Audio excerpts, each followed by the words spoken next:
Good afternoon. I call this meeting to order. A quorum is present, and without objection, the chair is authorized to declare a recess at any time. Pursuant to Committee Rule 4 and House Rule 11, Clause 2H4, the chair announces that he may postpone further proceedings today on the question of approving any measure or matter or adopting an amendment on which a recorded vote or the yeas and nays are ordered.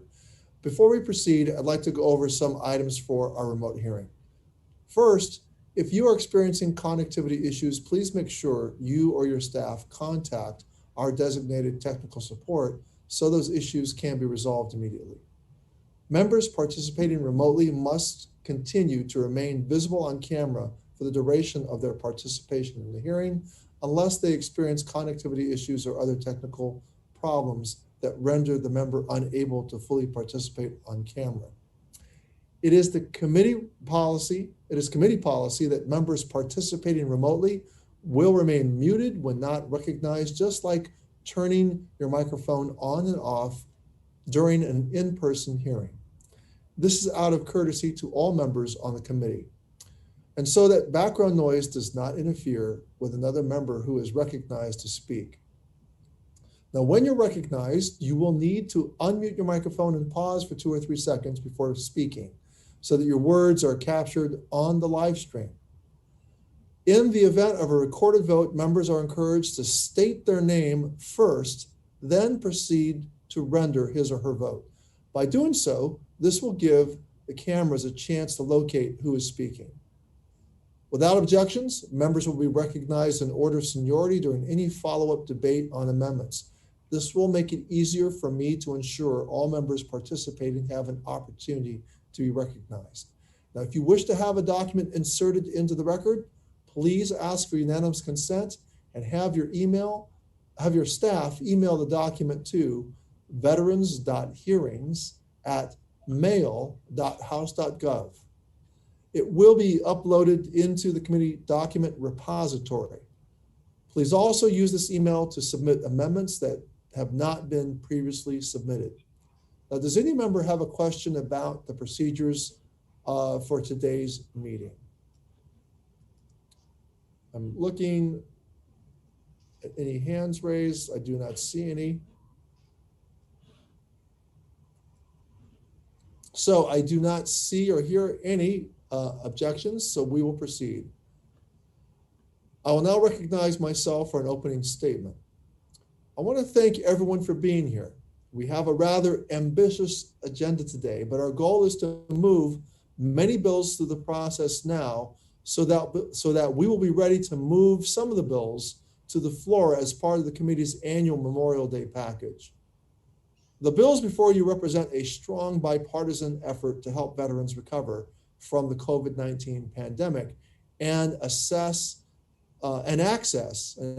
economic and educational opportunities with their VA benefits. There is also a concerted effort to build equity and reach out to underserved veterans and those who served as allies to our country during times of war to ensure that they can access the benefits they have earned. Today's agenda also includes many strong oversight bills that will aim to bring transparency and key accountability to these operations, as well as key legislation to increase access to mental health care. While we may not always agree on policy, I hope that we can always come together in these markups in the spirit of service to our veterans as we try to achieve the best outcomes we can. I thank each and every member for their work on the bills that we have on the agenda today and for helping this committee continue its work to advance sound policies on behalf of our nation's veterans. And with that, I want to recognize Ranking Member Boss for his opening statement. Ranking Member. Thank you, Mr. Chairman. We're here today, this afternoon, to consider the committee's fiscal year 2022 budget views and estimates letter. We're also here to vote on 25 bipartisan bills to support veterans and their families. I support many of these bills. I have reservations about a few. And that being said, I want to thank Chairman Takano for the level of bipartisanship and communication between us, our staffs, and into this markup. For the most part, we're able to discuss our concerns and resolve our differences before gathering here today. Our work today will be better as a result. I know that there are some certain bills I had hoped to consider today that did not make it into the agenda. One of those bills was the Veterans Second Amendment Protection Act. I frequently hear from veterans who do not seek care or benefits from the VA because their fear of losing their Second Amendment rights and that ability to own those firearms. And that's unacceptable. We must assure veterans that their constitutional rights will not be at risk if they seek the support they have earned from the VA. That is one of the top priorities for me. I hope it will be a priority for all of us very soon. And I appreciate the assurance from the staff director and Mr. Chairman that it is something we can work on together in the future. I look forward to that. I also look forward to the day when all our virtual gatherings will be in the past. Many committees have safely been meeting in person for months now, and there's no reason we can't do the same. There are numerous technical difficulties and other issues during our last virtual markup in February, and I hope today's markup will proceed very smoothly. I also hope that it will be the last virtual markup we have. I hope we can be together face to face, right in our meeting room together like we used to be. We owe it to our veterans and our constituents to set a better example at this stage of the pandemic. And with that, I yield back.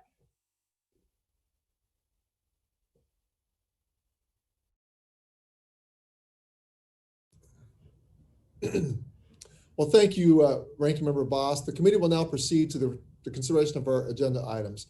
The first order of business is consideration of the committee's fiscal year 2022 budget views and estimates letter.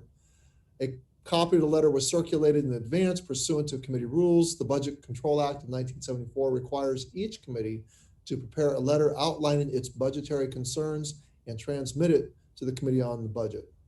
The House Budget Committee has requested we provide the letter by May 7th.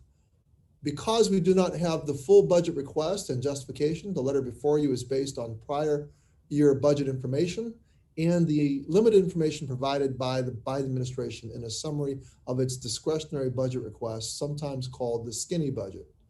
Much of the letter's focus reflects the overall priorities of the committee. Does any member seek recognition to discuss the letter?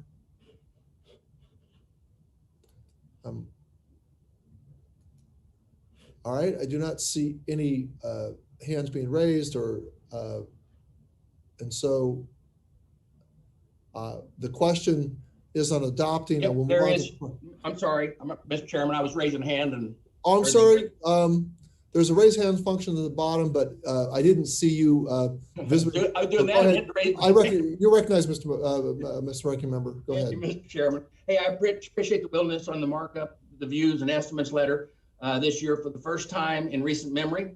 And I want to give a little context of why I feel it's important. And when I came to Congress, Republicans were in the majority and the views and estimates letters were bipartisan.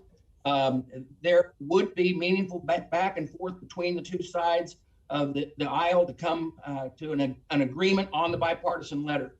That changed in the 116th Congress. Yet again, this year, the minority was not providing meaningful opportunity to provide insight into the committee's views and estimates letter.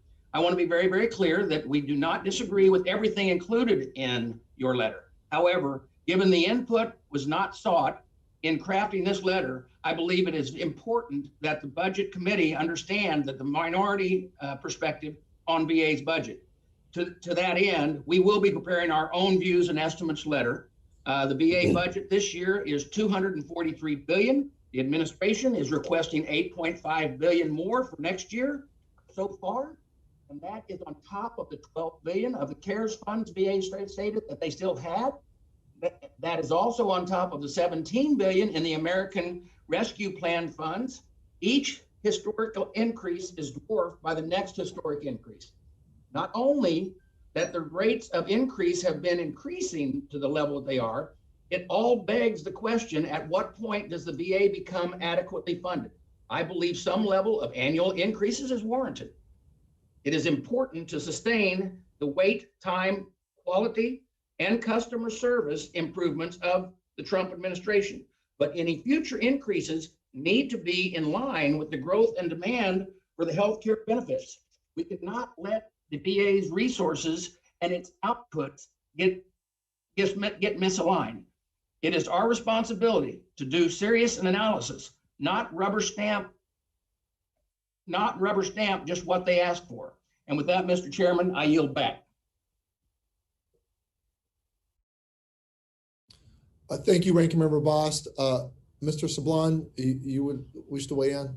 Yeah, thank you, Mr. Chairman. Just a short note, I would like very much, I thank you for the work done in providing these views and estimates, but I still would like very much to have a paragraph, a mention for the VA to do as much as they can in setting up both a vet center and a CBOC in the Northern Mariana Islands, the only congressional district without one. So thank you, sir. I yield. Mr. Sablon, we'll get with your staff and we'll work on your request.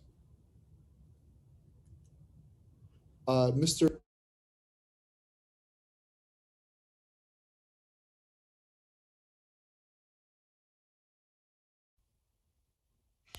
Rosendale. There we go. Go ahead. Thank you, Mr. Chair. I'd like to comment on the budget views and estimates just briefly. A $250 billion annual budget for the VA would have been an eye-popping number a couple of years ago. Between the administration's fiscal year 2022 request and the various supplemental appropriations and COVID relief bills, the total is already approaching $300 billion. Congress should continue to prioritize veterans' health care and benefits.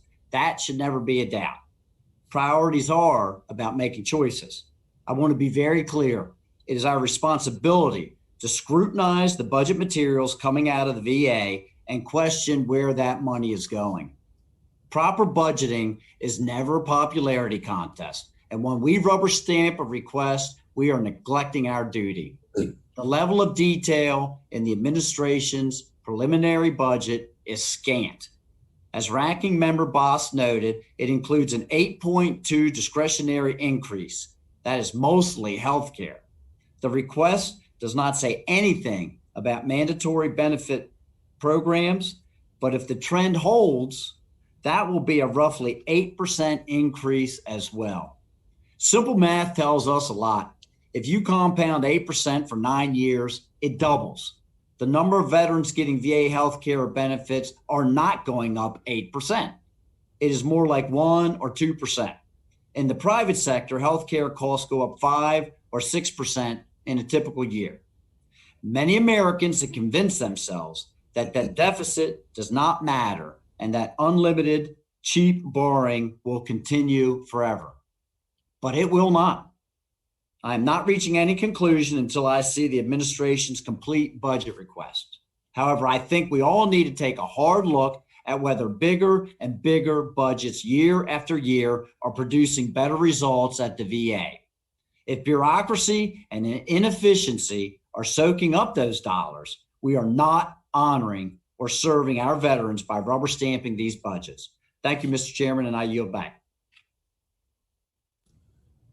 Thank you, Mr. Rosendale. I appreciate it. By the way, I really enjoyed meeting the veterans from your district in the Tech Mods Subcommittee Roundtable.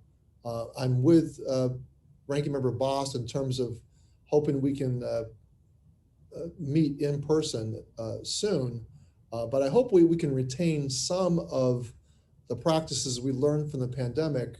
There were witnesses both from Indiana and Montana that would not have been able to participate in that roundtable had we not had the virtual platforms. And so it was very enlightening to meet both yours and Mr. Mervan's veterans. So I appreciated that.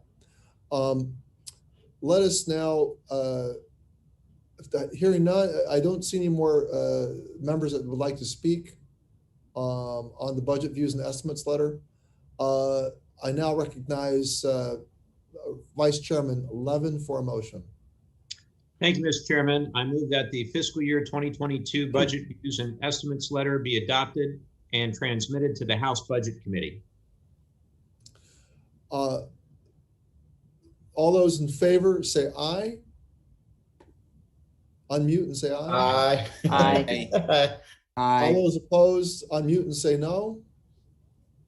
In the opinion of the chair, the ayes have it, and the fiscal year 22 budget views and estimates letter will be adopted and transmitted to the House Budget Committee. And without objection, the motion to reconsider is laid on the table. Mr. Chairman. Mr. Bost? Mr. Chairman, pursuant to House Rule 11, Clause 2, I give notice of intent to file minority and supplemental additional and dissenting views to be transmitted to the Budget Committee with the majority's leader. Without objection, so ordered. The committee will now proceed to the consideration of H.R. 234. The clerk will please designate the bill. H.R. 234 to amend Title 38 United States Code The to text treat was circulated in advance pursuant to committee rules, and without objection, the first reading is dispensed with, and without objection, the bill is considered as read and open for amendment at any point. I now recognize myself for 5 minutes. I want to urge my colleagues to support H.R. 234, the Korean American Valor Act. My bill would correct a decades-long gap in VA's Allied Beneficiary Program and begin to rectify significant inequalities between our European and Asian allies living in the United States. Since 1958, the Department of Veterans Affairs has enrolled veterans of allied nations of the world wars who lived in the United States. In 2019, VA treated 1,022 European allies. And most of these allied nations have reciprocal agreements with the United States to treat each other's veterans. Poland and the Czech Republic do not. Those countries' veterans must be U.S. citizens to be eligible for care. My bill is modeled on the same premise. There are 3,000 veterans of the Republic of Korea who fought alongside the United States in Vietnam who are now American citizens. They are asking their country to respect their service as fully as we respect the service of our World War II allies. This legislation is a small step in bringing equity to our Asian allies who for so long have been ignored. I hope my colleagues on this committee will support the legislation. Is there any further discussion on the bill? Yes, Mr. Chairman. Ranking Member Bost? Thank you, Mr. Chairman. You know, I certainly understand the intent and respect with respect to this bill, and would extend eligibility for VA care to individuals who served in the Korean Armed Forces during the Vietnam War. These individuals served alongside American service members and are now U.S. citizens. The question of whether the VA benefits should be available to them is a worthy one. However, I believe the question should be answered in context of a much bigger, broader conversation about eligibility. There are millions of veterans in this country who serve honorably in the U.S. Armed Forces and are not necessarily eligible for VA care. For example, there are tens of thousands of veterans who were exposed to burn pits or other toxic exposures while in uniform. Some of those veterans are seriously ill from conditions they believe are related to their exposure. Many of them are not able to get VA care. We are having a hearing tomorrow to discuss and trying to fix that particular issue.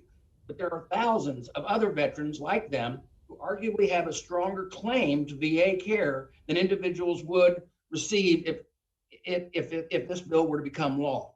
And since we are considering here extending benefits to those who did not serve in the U.S. Armed Forces but served alongside, and then they were not our veterans when they were there, even though their help was deeply appreciated. What about the veterans of other allies who fought alongside us in American services and later became American citizens? What about translators and interpreters who risked their lives on a daily basis to assist American soldiers in Iraq and Afghanistan and elsewhere? It's been 25 years since the current VA healthcare eligibility criteria was established. Clearly, it is time to take another look and consider whether the criteria remains appropriate for veterans and for other individuals like the ones that I mentioned, but we should take a larger view at all the potential populations rather than handling it by piecemeal.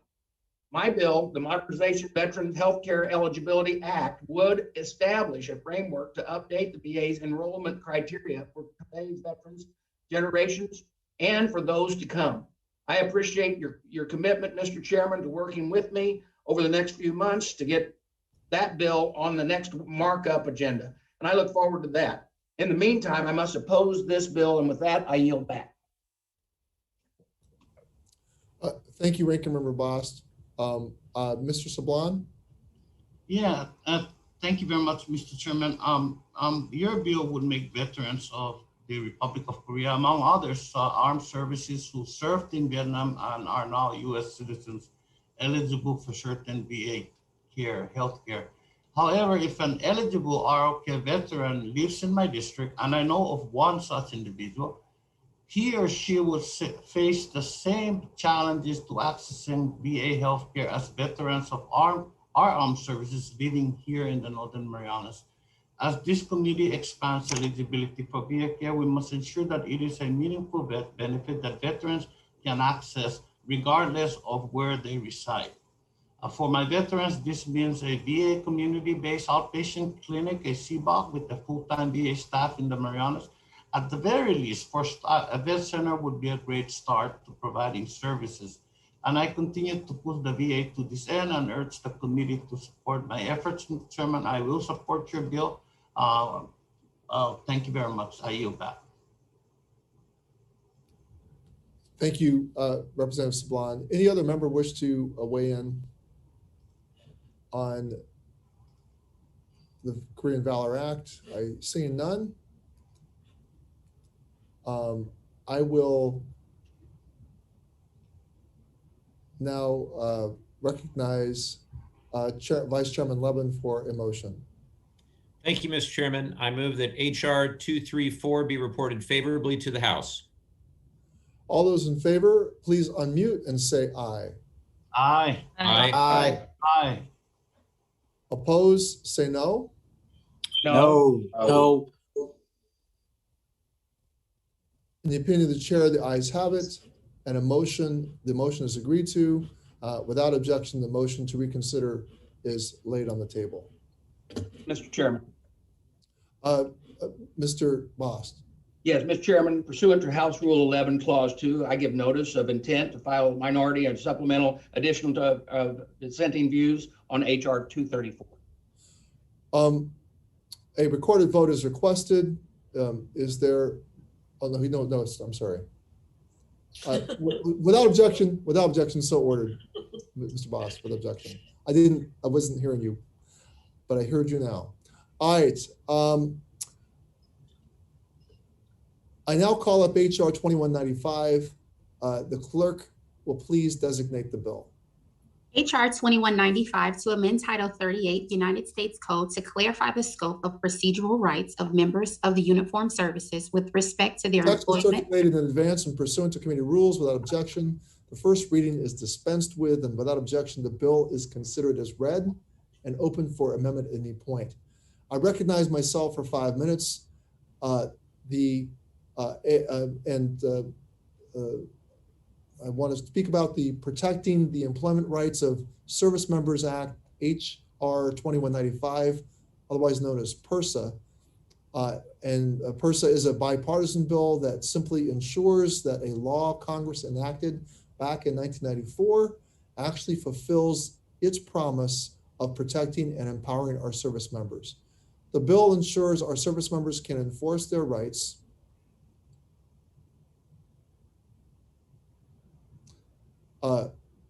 the bill ensures our service members can enforce their rights under the Uniformed Services Employment and Reemployment Rights Act, otherwise known as USERRA, when they face employment discrimination because they have made the courageous choice to serve their country.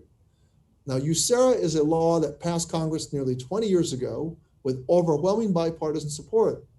But its protections are meaningless for many of our men and women in uniform because they no longer have the ability to enforce the rights granted to them by law.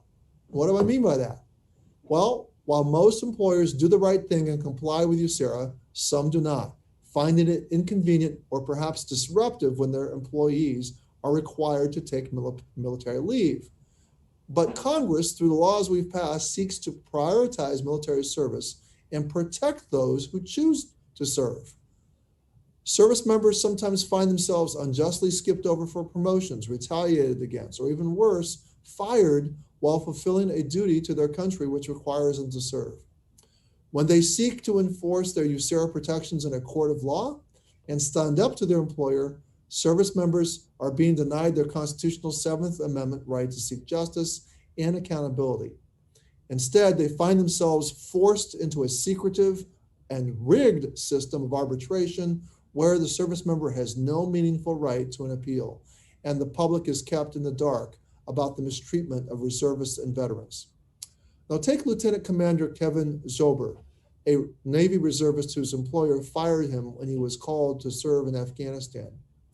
His employer threw him a farewell party before firing him just before his employment, in clear violation of federal law. When Kevin returned from service, he sought to enforce his USERRA rights in court, but his employer had made him and all employees sign a forced arbitration clause 6 months into the job as a condition of keeping his job. Now, Kevin fought all the way to the Supreme Court, but was unable to enforce his rights under USERRA due to the forced arbitration clause. Kevin testified before the House Judiciary Committee in 2019 when he stated, "The shock of learning that I was being terminated from my job on the eve of my deployment to a combat zone created an unimaginable amount of concern and anxiety about how I would support myself and my family when I returned home. And in the course of a few hours, I went from feeling supported, proud, and focused on serving my country to feeling embarrassed, confused, and concerned about the well-being of my loved ones." No service member who's asked to leave his family and friends to fight for a country should ever have to worry about fighting for his job when he or she returns home. And that was the primary reason why Congress enacted USERRA and the service member protection laws that came before USERRA and date back to the 1940s, end quote. Now, the bill before you today restores the rights being stripped away from those who serve our country. The bill has passed the House twice already, and it was included in the House-passed versions of the National Defense Authorization Act in 2019 and 2020. In the words of Kevin Zober, it's time for Congress to, quote, step in where the federal courts have failed to protect the rights of service members and veterans, and also to advocate for the principles that motivated many of us to volunteer for service in the first place. The right to choose how we go about exercising the rights and the right to access one of the great civil justice systems in the world. I urge my colleagues to join me in supporting this bill. Is there further discussion on this bill? I see Ranking Member Boss, you are recognized for 5 minutes. Yeah, thank you, Mr. Chairman. You know, all members are aware of the sacrifices service members make and when they're deployed, and this is especially true for members of the Guard and Reserve who leave behind not only their families, but their careers as well. The Uniform Service Employee and Reemployment Rights Act, or USERRA, protects service members from employment discrimination while deployed on active duty. This invaluable law allows service members to execute their mission without worrying about losing their jobs. While I strongly support USERRA, I do have some major concerns about this bill. The bill would make an agreement to arbitrate a claim under USERRA unenforceable unless all parties consent to arbitration. This is even if the service member signed an arbitration agreement as a consideration of employment.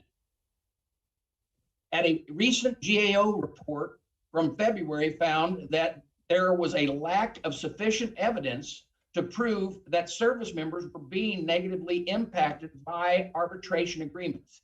GAO also found that in most cases, DOJ and DOL resolved most mandatory arbitration issues by simply explaining the rights of the service member to the employer. Arbitration is also often easier and faster for service members to resolve any issues than a lengthy court proceedings. Mr. Chairman, I think we both agree that USERRA, that it protects our servicemen and women and has our full support. However, I believe that this legislation is unnecessary and will result in service members spending more of their hard-earned time and money in a lengthy court process. And by no means do I badmouth attorneys, but because my wife raised one. But the thing is, what really will end up happening here, I feel, is that the attorneys will actually benefit more than the service member will than using what is available under USERRA. So I encourage my colleagues to oppose House HR 2195. And Mr. Chair, with that, I yield back. Thank you, Ranking Member Bost. Is there any other member who would wish to speak on 2195? I'm looking at both pages here. I see no virtual hands raised. Do I see no other hands being raised visually? Well, I will now recognize, if there's no further debate on HR 2155, I now recognize Vice Chairman Levin for a motion. Mr. Chairman, I move that HR 2195 be reported favorably to the House. Mr. Chairman, we'd like a roll call on this. All right. Let me just, all those in favor say aye. Aye. Aye. All opposed say no. Aye. No. Aye. In the chair, the ayes have it. We do have a vote. We do have a request. Is there a second to the request by Ranking Member Bost? I see a second. A recorded vote is requested. There's sufficient second. A roll call vote is ordered pursuant to Rule 4, Committee Rule 4. Further proceedings on the amendment shall be postponed. I now call up HR 1948. The clerk will please designate the bill. HR 1948 to amend Title 38. Circulated in advance pursuant to committee rules without objection. The first reading is dispensed with, and without objection, the bill is considered as read and open for amendment at any time. I now recognize myself for 5 minutes. My bill, HR 1948, the VA Employee Fairness Act, would strengthen the rights of healthcare providers at VA facilities. This important bill would bring parity to the federal workforce by restoring full collective bargaining rights for Title 38 healthcare professionals, such as registered nurses, physicians, dentists, physician assistants, that are otherwise afforded to federal professionals covered by Title V. Within VA, these Title 38 clinicians with extremely limited rights work side by side with psychologists, social workers, pharmacists, licensed practical nurses, and other clinicians with full bargaining rights. The provision in law that exempts only certain healthcare providers from full worker protections has prevented these individuals from raising grievances about issues such as professional training and safe patient handling policies that undermine patient care, and limited them in negotiating for competitive pay that will attract health workers to VA.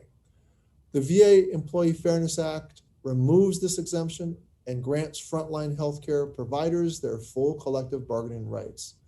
Title 38 healthcare professionals are asking for the same rights, not more, to negotiate over routine workplace issues such as scheduling, assignments, and nurse locality pay that are exercised every day by other VA clinicians and federal employees everywhere. Now, guaranteeing VA healthcare providers the same bargaining rights as other providers will help improve workplace conditions and ultimately benefit our nation's veterans. Now, more than 90 of our congressional colleagues have co-sponsored the legislation, which is strongly supported by the American Federation of Government Employees and National Nurses United. I urge my colleagues to vote in favor of this important bill. Is there further discussion on the bill? Ranking Member Bost. Thank you, Mr. Chairman. Unfortunately, I'm opposed to this bill as I believe it would result in unintended consequences that put veteran safety at risk. Many of you know that I myself come from a union family.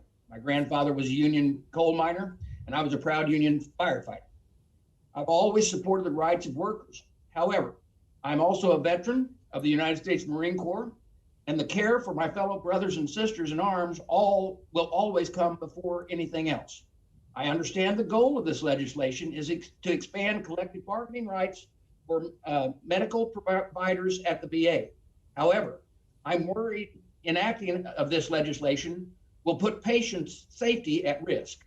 The crux of the issue is whether to give unions the ability to grieve matters of professional conduct or competency, peer review, and pay.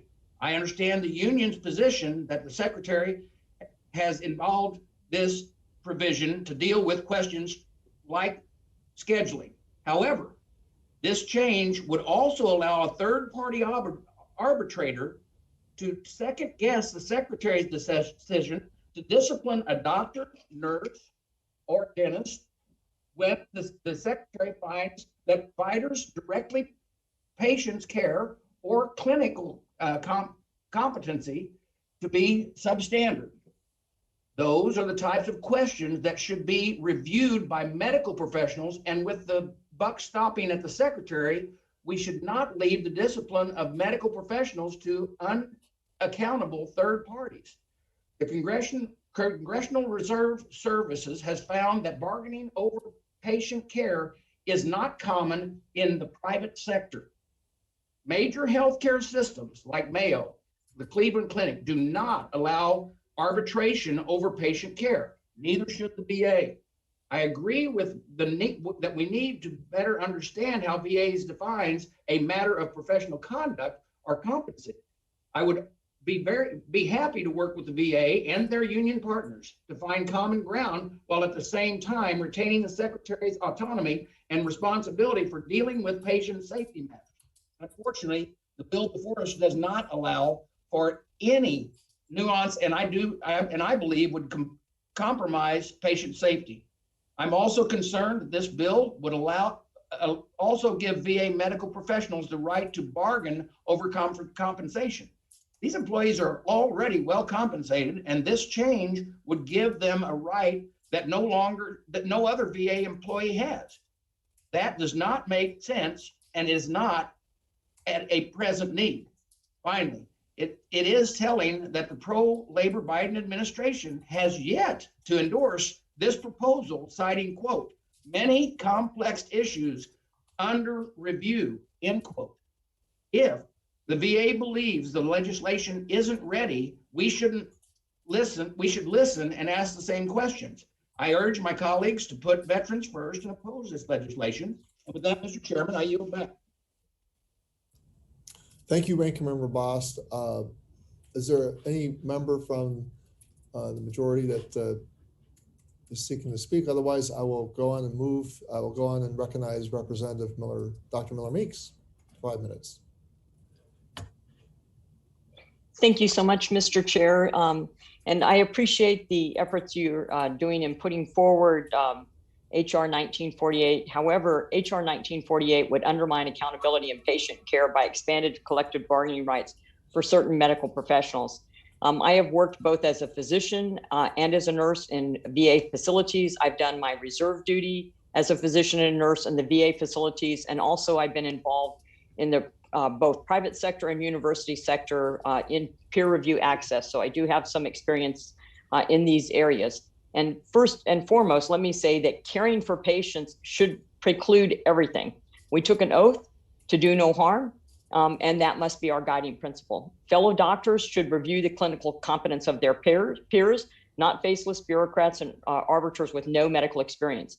The existing peer review process has worked for decades, continues to work in both academic sectors as well as private sectors.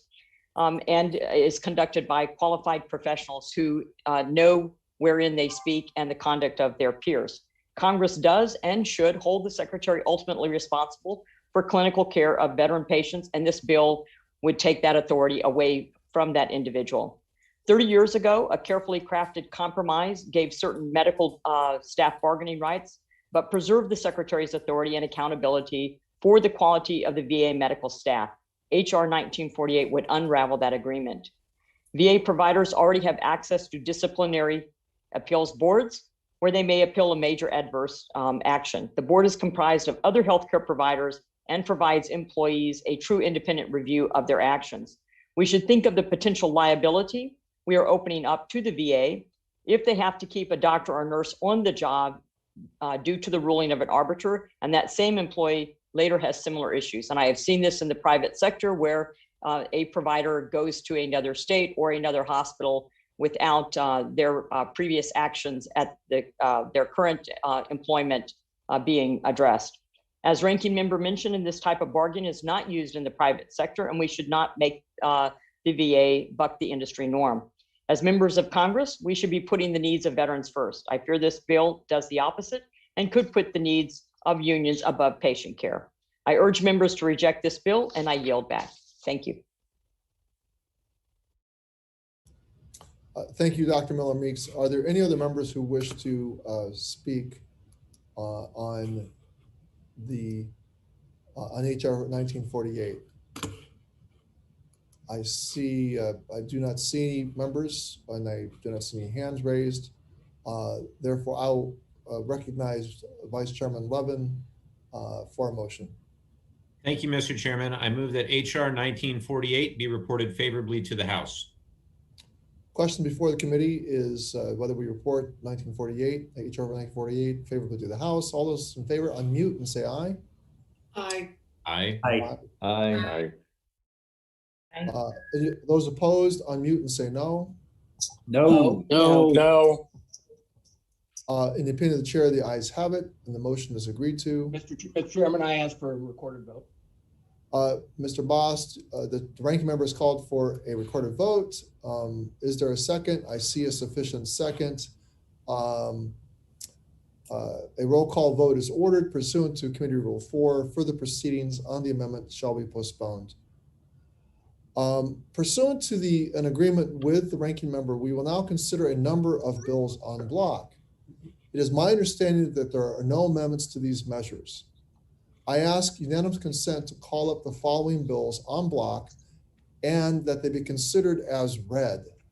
These bills are HR 2911, HR 958, HR 239, HR 2441, HR 2545, HR 2093, HR 2935, HR 293, HR 1257, HR 2704, HR 2788, HR 2429, HR 2726, HR 290, HR 2419, HR 2494, and HR 2082.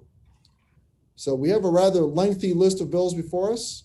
So I'll reserve my comments to the end, other than to say now that I fully support the bills and the en bloc agenda and urge my colleagues to do the same. I now recognize Ranking Member Bost to speak on the en bloc package. Thank you, Mr. Chairman. I'm in support of the bills that are on the en bloc package. I thank the chairman for working with us to move these bills through and include 3 bills that I've introduced. HR 290 would classify Liberty for repay GI Bill benefits when the service member does not complete their service obligation after transferring these benefits. Also, HR 293 would require VA to set minimum standards and performance metrics for human resources and professionals. It is common sense that we should have a minimum standard for those positions and common performance metrics for these employees. HR 2080 and the VA Supply Chain Resiliency Act would authorize VA to participate in DoD's War Stoppers program. The War Stoppers program is a supply chain solution that pays suppliers to hold emergency inventories on the government's behalf. By harnessing the private sector's base solution, we would ensure the VA is better prepared for the next pandemic or emergency that might come up.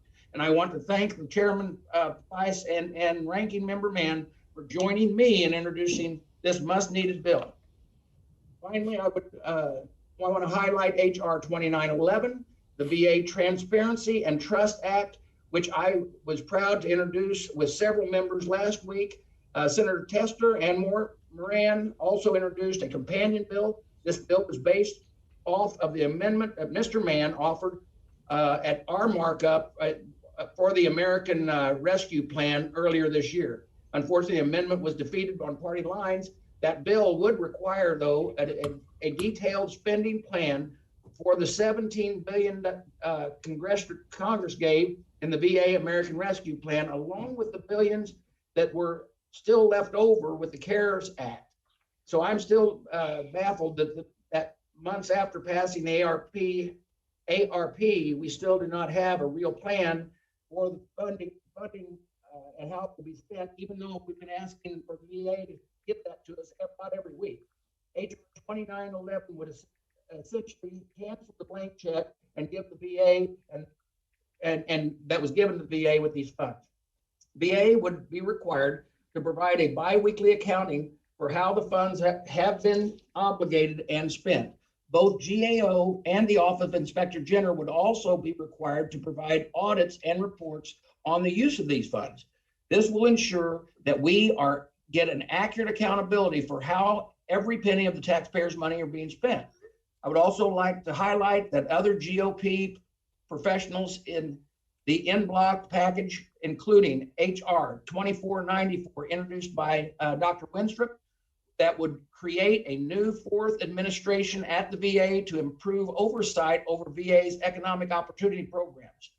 HR 2419, introduced by Representative Mann, that would expand housing opportunities for homeless veterans by selling or leasing unused VA-owned properties. I thank the chairman for including these provisions in the in-block package, and with that, I yield back.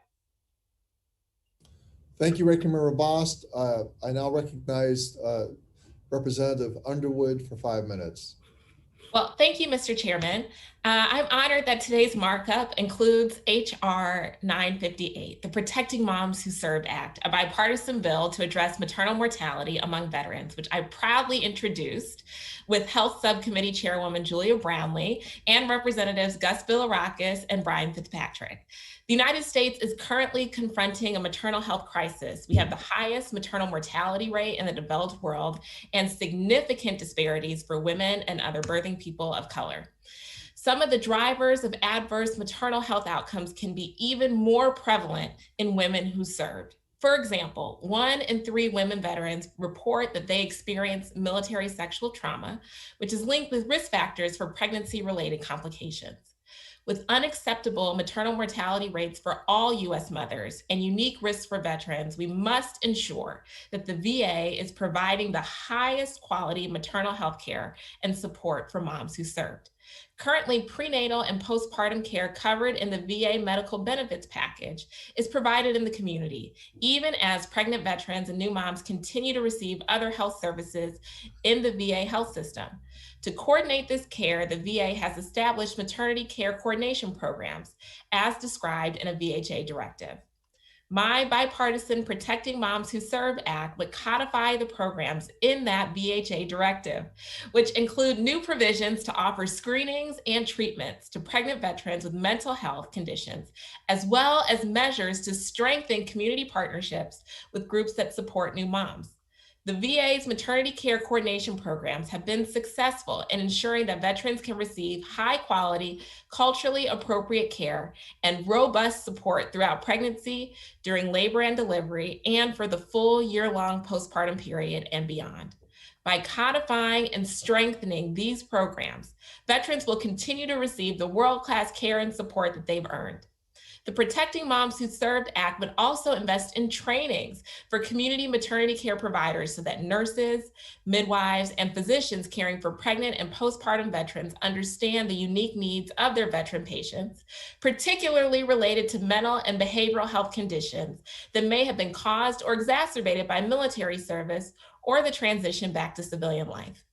These trainings will ensure that veterans receive care that's responsive to the lingering physical and psychological impacts of their service. Finally, my bill would commission the first ever comprehensive study of maternal mortality, morbidity, and racial and ethnic disparities for veterans. By having a complete understanding of the extent to which our nation's maternal health crisis extends to our veteran population, we can help develop solutions to improve outcomes and save veteran lives. I would like to thank Chairman Takano and Ranking Member Bost for including the Protecting Moms Who Served Act in this markup. I urge my colleagues to vote in favor of today's en bloc and support this critically important bipartisan legislation. I would also like to thank Chairwoman Brownlee and Representatives Bilirakis and Fitzpatrick for co-leading this bill. I look forward to working with members of Congress on both sides of the aisle to get the Protecting Moms Who Served Act signed into law. Thank you, Mr. Chairman. I yield back. Thank you, Representative Underwood.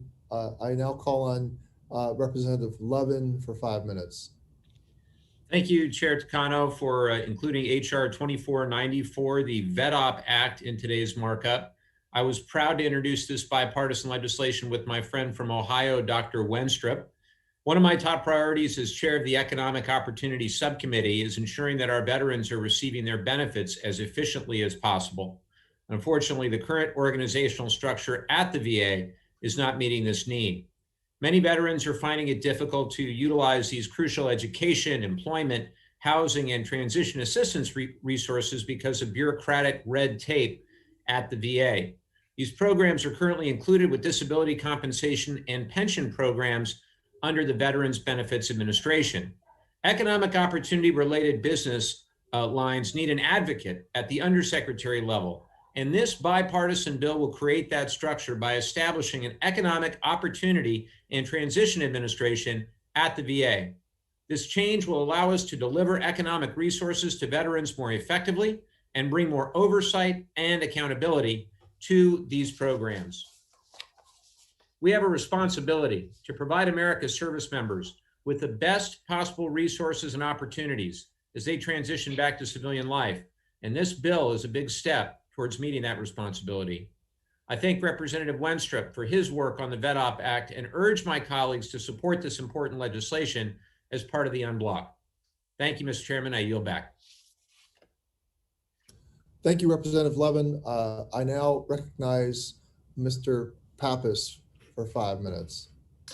Well, thank you very much, Mr. Chairman. I want to thank you and Ranking Member Bost for partnering together on this en bloc package. I want to speak today in support of the package generally, but also 2 bills that I've introduced, as well as 2 others that I'm co-leading with Republican members of this committee. These 4 bills, along with others in the package, will all work to improve the quality of care, the financial security, the well-being, and the overall safety of our veterans. First bill I want to talk about is HR 2935, the VA Beneficiary Debt Collection Improvement Act. I introduced it alongside Representative Nels, and it would make critical reforms to the VA's broken and onerous debt collection process that has generated and collected $1.6 billion in debt from veterans this last fiscal year. These overpayments are often the results of mistakes in disability payouts, changes in eligibility, or simple accounting errors, which can lead to financial difficulties for hundreds of thousands of veterans, especially those who are living on fixed incomes. This bill would make sure that no veteran faces additional financial burdens due to mistakes that are made by VA. The second bill I want to talk about is HR 2082, the VA Supply Chain Resiliency Act, which will allow the VA to make much needed improvements to their outdated supply chain system. The COVID-19 pandemic has further exposed serious medical supply chain issues within VA. And although we saw VA work tirelessly to procure emergency supplies, our veterans deserve a permanent solution for an antiquated system that will instill confidence in their safety and medical care. This legislation will implement a common sense solution by allowing the VA to partner with the Department of Defense to better manage vendors, inventory, and essential equipment. I would also like to encourage colleagues to support the Affordable Housing and Homeless Veterans Act. Although we have made significant strides in combating veteran homelessness, the fact is that more than 37,000 veterans are still experiencing housing insecurity, and that is unacceptable. This legislation I introduced with Congressman Mann will continue our efforts by allowing the VA to sell or lease homes that have been acquired through foreclosed foreclosure and offer them to our veterans. Lastly, I want to say that I'm glad to see HR 2704, the Improving VA Accountability to Prevent Sexual Harassment and Discrimination Act. It's an important bill. It's a bipartisan bill that would implement numerous policy changes within VA based on recommendations from the GAO. This will take critical steps to combat sexual harassment and will update VA's antiquated policies and structure, in addition to creating stronger reporting requirements. I want to thank the committee for the work on all of these bills, and I urge my colleagues to support the en bloc package. I yield back, Mr. Chair. Thank you, Representative Pappas. I now call on Representative Lamb for 5 minutes. Thank you, Mr. Chairman. I just wanted to speak briefly on my bill, the VA Equal Employment Counseling Modernization Act. This is very simple. The VA is subject to a cap on the number of EEOC counselors that they can have at 40. And it's the same cap that they were subject to when they had half the number of employees that they do now. So the workforce has grown, the number of counselors has not. Our bill would just remove that cap, allow the VA to hire the counselors that it needs to fulfill the mission of ensuring equal opportunity for all of its employees. And it also has a reporting requirement. So there's some accountability here where they can let us know after, I think, 60 days, the effect of the change.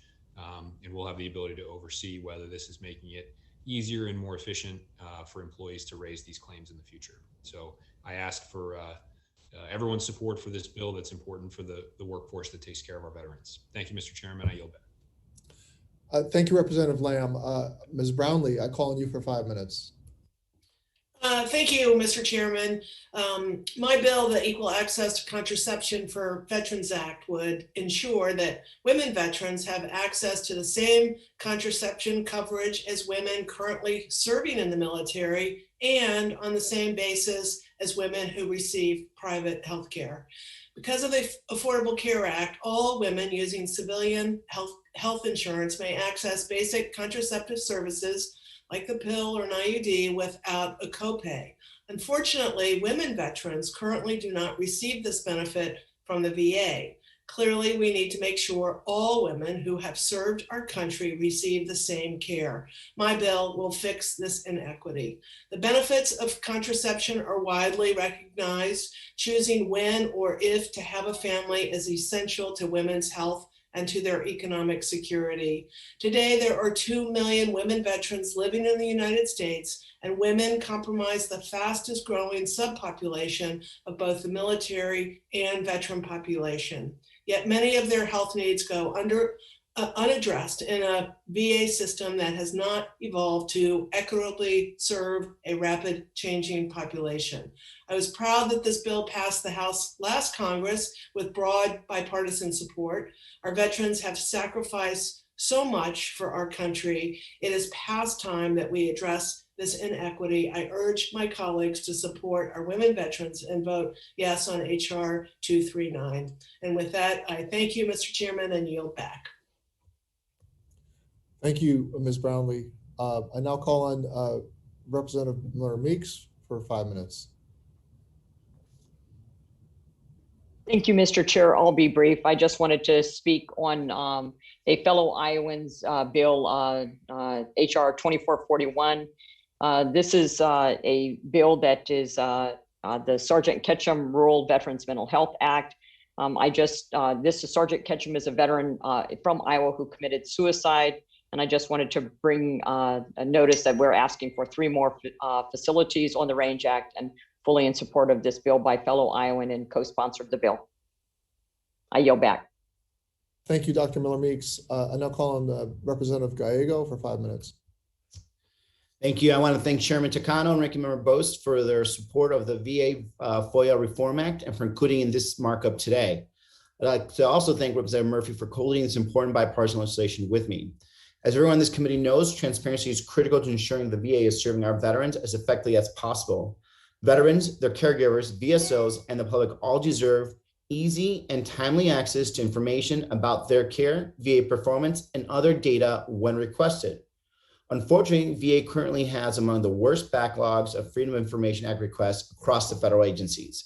My bill will ensure that the VA takes concrete steps to reduce its FOIA backlog and calls for the National Archives and Records Administration to review the VA's FOIA's process. The bill also requires the VA to analyze the root cause of this backlog and identify technology's needs and procedural improvements that will increase efficiency in fulfilling FOIA requests. This simple, straightforward bill is a common sense step forward, improving the flow of information from the VA to all the stakeholders it serves. Thank you again to the chairman and ranking member for bringing this bill before the committee today, and I look forward to working with you to get it signed into law. I yield back. Thank you, Representative Gallego.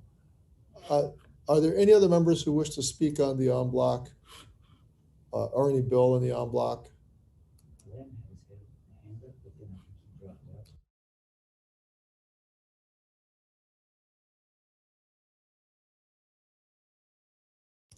I see no other members wishing to speak on the en bloc. I'd like to take a moment to recognize the hard work of our committee members and staff who have come together to work and who have come together and who have worked to perfect these bipartisan bills. I support all 17 bills in this en bloc package and urge each of you to support them too. Is there any further discussion? Otherwise, I see no discussion. I see no others raising their hands. I now recognize Ranking Member Boss for a motion.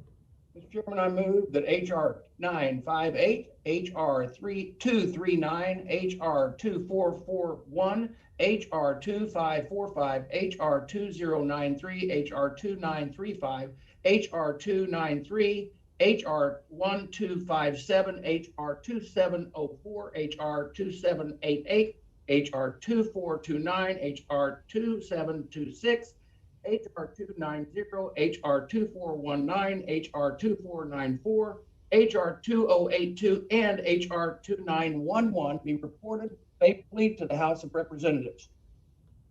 The question is on reporting.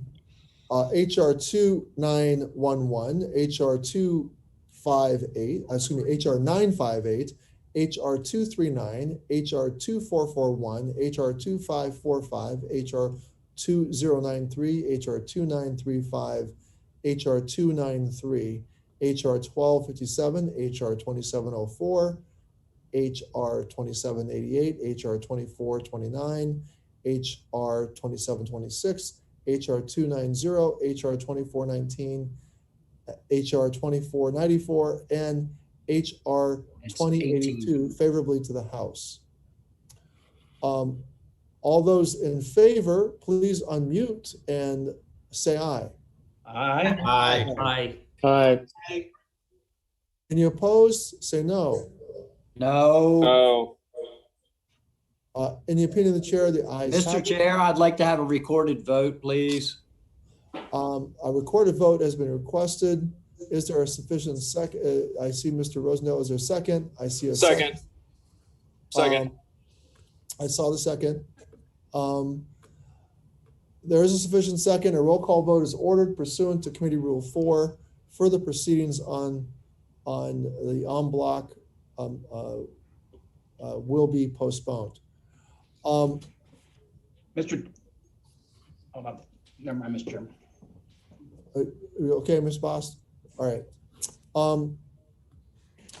We'll now move on to bills with amendments.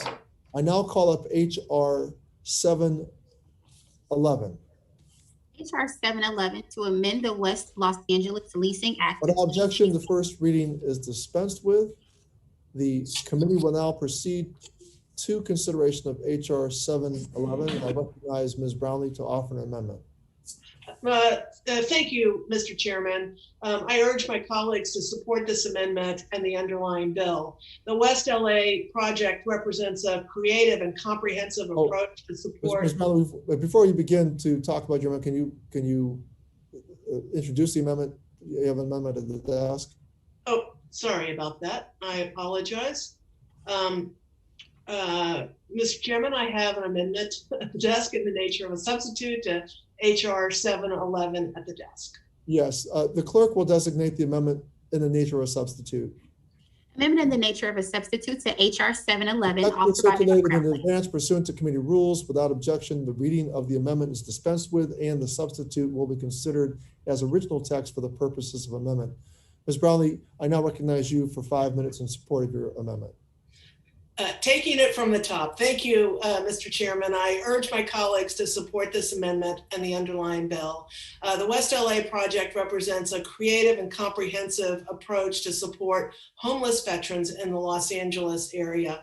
The legislation is critical to the Department of Veterans Affairs efforts. It helps VA use already available funding streams to fund the homeless veteran programs in the area, thus reducing the need for any other taxpayer funds. The legislation would authorize VA to use any funds collected pursuant to leases, civil asset forfeitures, or other use agreements at the West LA VA for the development of supportive housing and services on campus for homeless veterans. These include emergency transition to housing programs, enabling isolation for ill individuals, and minor construction projects to build emergency shelters for homeless and at-risk veterans.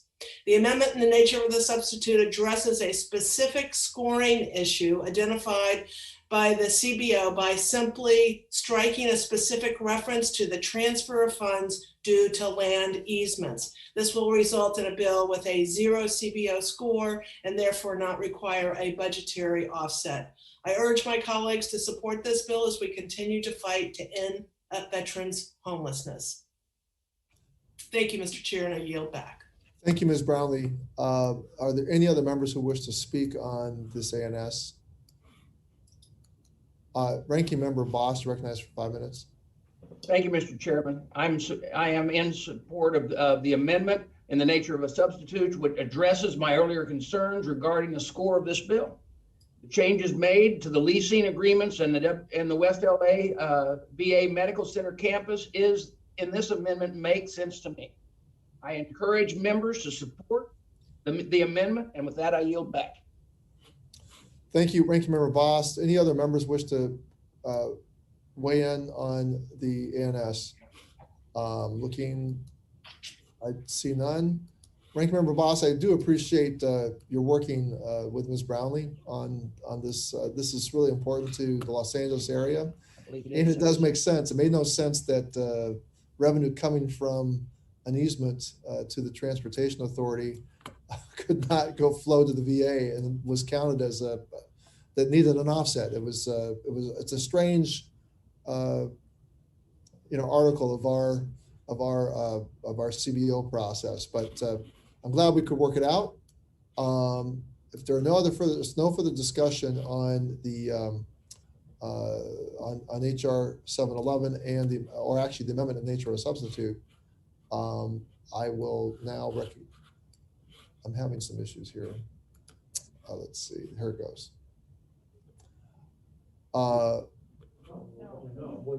I now recognize the ranking member to make a motion.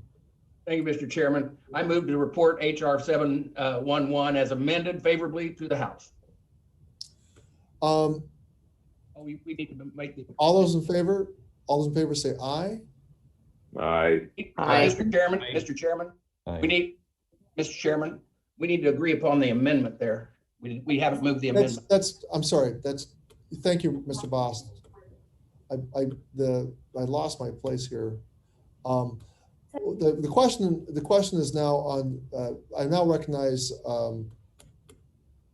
The question is now on the amendment in nature of a substitute. All those in favor of the amendment in nature of a substitute offered by Ms. Brownlee, please unmute and say aye. Aye. Aye. Aye. Aye. Any opposed, say no. No. In opinion of the chair, the ayes have it. I now call upon Ranking Member Boss for a motion. Mr. Chairman, I move to report HR 711 as amended favorably to the House. All those in favor, the question is now on on HR 711 being favorably reported to the House. All those in favor say aye. Aye. Aye. Aye. Any opposed, say no. In opinion of the chair, the ayes have it. And the Brownlee amendment and the HR 11 is now reported to the House favorably. Mr. Chairman. Ranking Member Bost. Mr. Chairman, pursuant to House Rule 11, Clause 2, I give notice of intent to file minority and supplemental, additional and dissenting views on HR 711 as amended.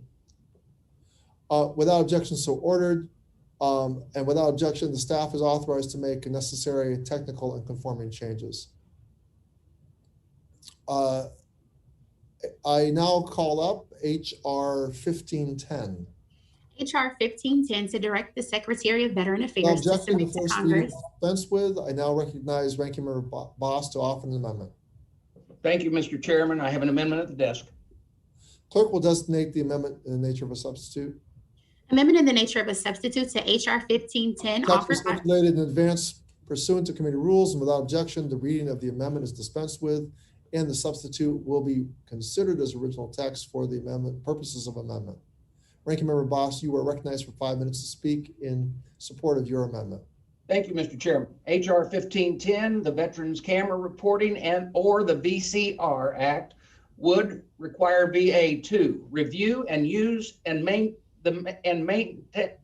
of cameras used for patient safety and law enforcement purposes, and make recommendations for improvements.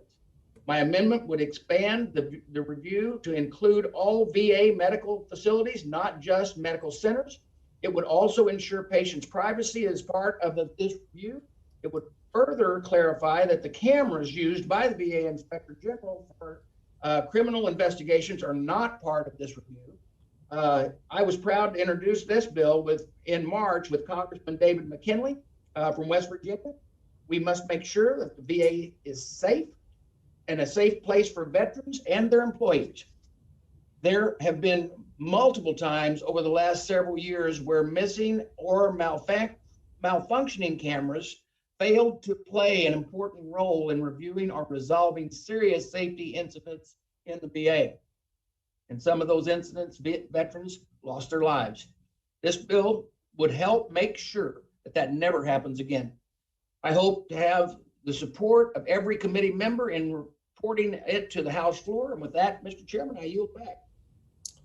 Well, thank you, Ranking Member Bost. Representative McKinley's legislation is critical in improving both patient and employee safety security at VA following an avoidable tragedy at the Lewis A. Johnson Medical Facility in Clarksburg, West Virginia. Between 2017 and 2018, a nursing assistant took insulin that she was not authorized to administer, and she injected it into veterans who did not need it, killing them. The cameras in the inpatient unit where she worked were not working, which allowed the nursing assistant to carry out 7 murders and 1 assault with the intent to commit murder over the course of 11 months. Following a thorough criminal investigation, this individual ultimately pleaded guilty and soon will be sentenced. And under this bill, VA will be required to submit a report to Congress that will analyze the department's use and maintenance of cameras for patient safety and law enforcement at VA medical centers, including how cameras are used to monitor staff and patients, the units within medical centers in which use of cameras is prioritized, positioning of cameras and how cameras are used to monitor drug use, drug storage, and how exterior and interior cameras are used and prioritized. The committee will also include the report will also include recommendations from the Secretary on improving the use of cameras for patient safety and law enforcement at VA to include maintenance and placement, data storage, authority of staff to view video, number of staff monitoring live footage, and funding. Ranking Member Bost's ANS to Representative McKinley's bill addresses patient privacy concerns VA raised in its written testimony for our recent legislative hearing. It also expands the scope of the review to include all VA medical facilities rather than only VA medical centers. Now, there are more than 800 VA community-based outpatient clinics, or CBOCs, nationwide, and only about 175 VA medical center campuses. So CBOCs make up the majority of the footprint of VA's healthcare delivery system. Drug diversions, assaults, harassment, suicides, and other patient safety incidences don't only occur at VMACs. Leaving CBOX and other types of VA medical facilities out of this one-time congressionally mandated review would provide an incomplete picture of the extent to which VA is using cameras to monitor patient safety and physical security system-wide. Finally, the ANS includes a modification that was requested by VA's Office of Inspector General to exclude from the mandated report any cameras that are being used solely to assist in OIG criminal investigations. Ensuring VA medical facilities offer a safe, welcoming environment is key in building trust and providing accountability. I support this piece of legislation and the ANS and encourage others to do so as well. Is there any further amendment on the BOST amendment in the nature of the substitute or debate? I see no hands raised. If not, the question is on the BOST amendment in the nature of a substitute to HR 1510.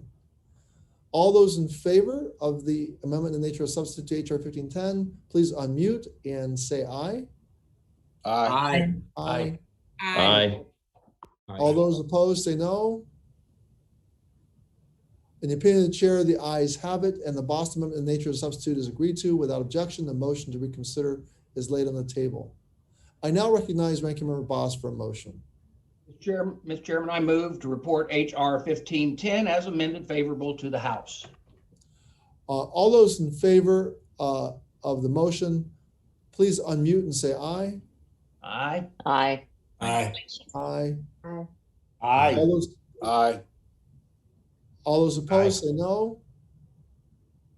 In the opinion of the chair, the ayes have it, and the motion is agreed to. Without objection, the staff is authorized to make necessary technical and conforming changes. Mr. Chairman.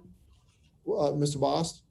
Mr. Chairman, pursuant to House Rule 11, Clause 2, I give notice of intent to file minority and supplemental additional and or dissenting views on HR 1510 as amended. Without objection, so ordered. We will now proceed to consideration of HR 1448. The clerk will please designate the bill. HR 1448 to direct the Secretary of Veteran Affairs to carry out a pilot Without program. objection, the first reading is dispensed with and the bill is open for amendment at any point.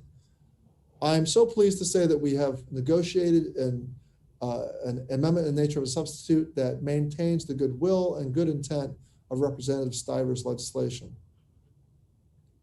While there were many problems with the bill as introduced, it always seemed like a solution was possible, and I'm happy to say our staff all dug in and worked, our staff on a bipartisan basis all dug in and worked to figure this out.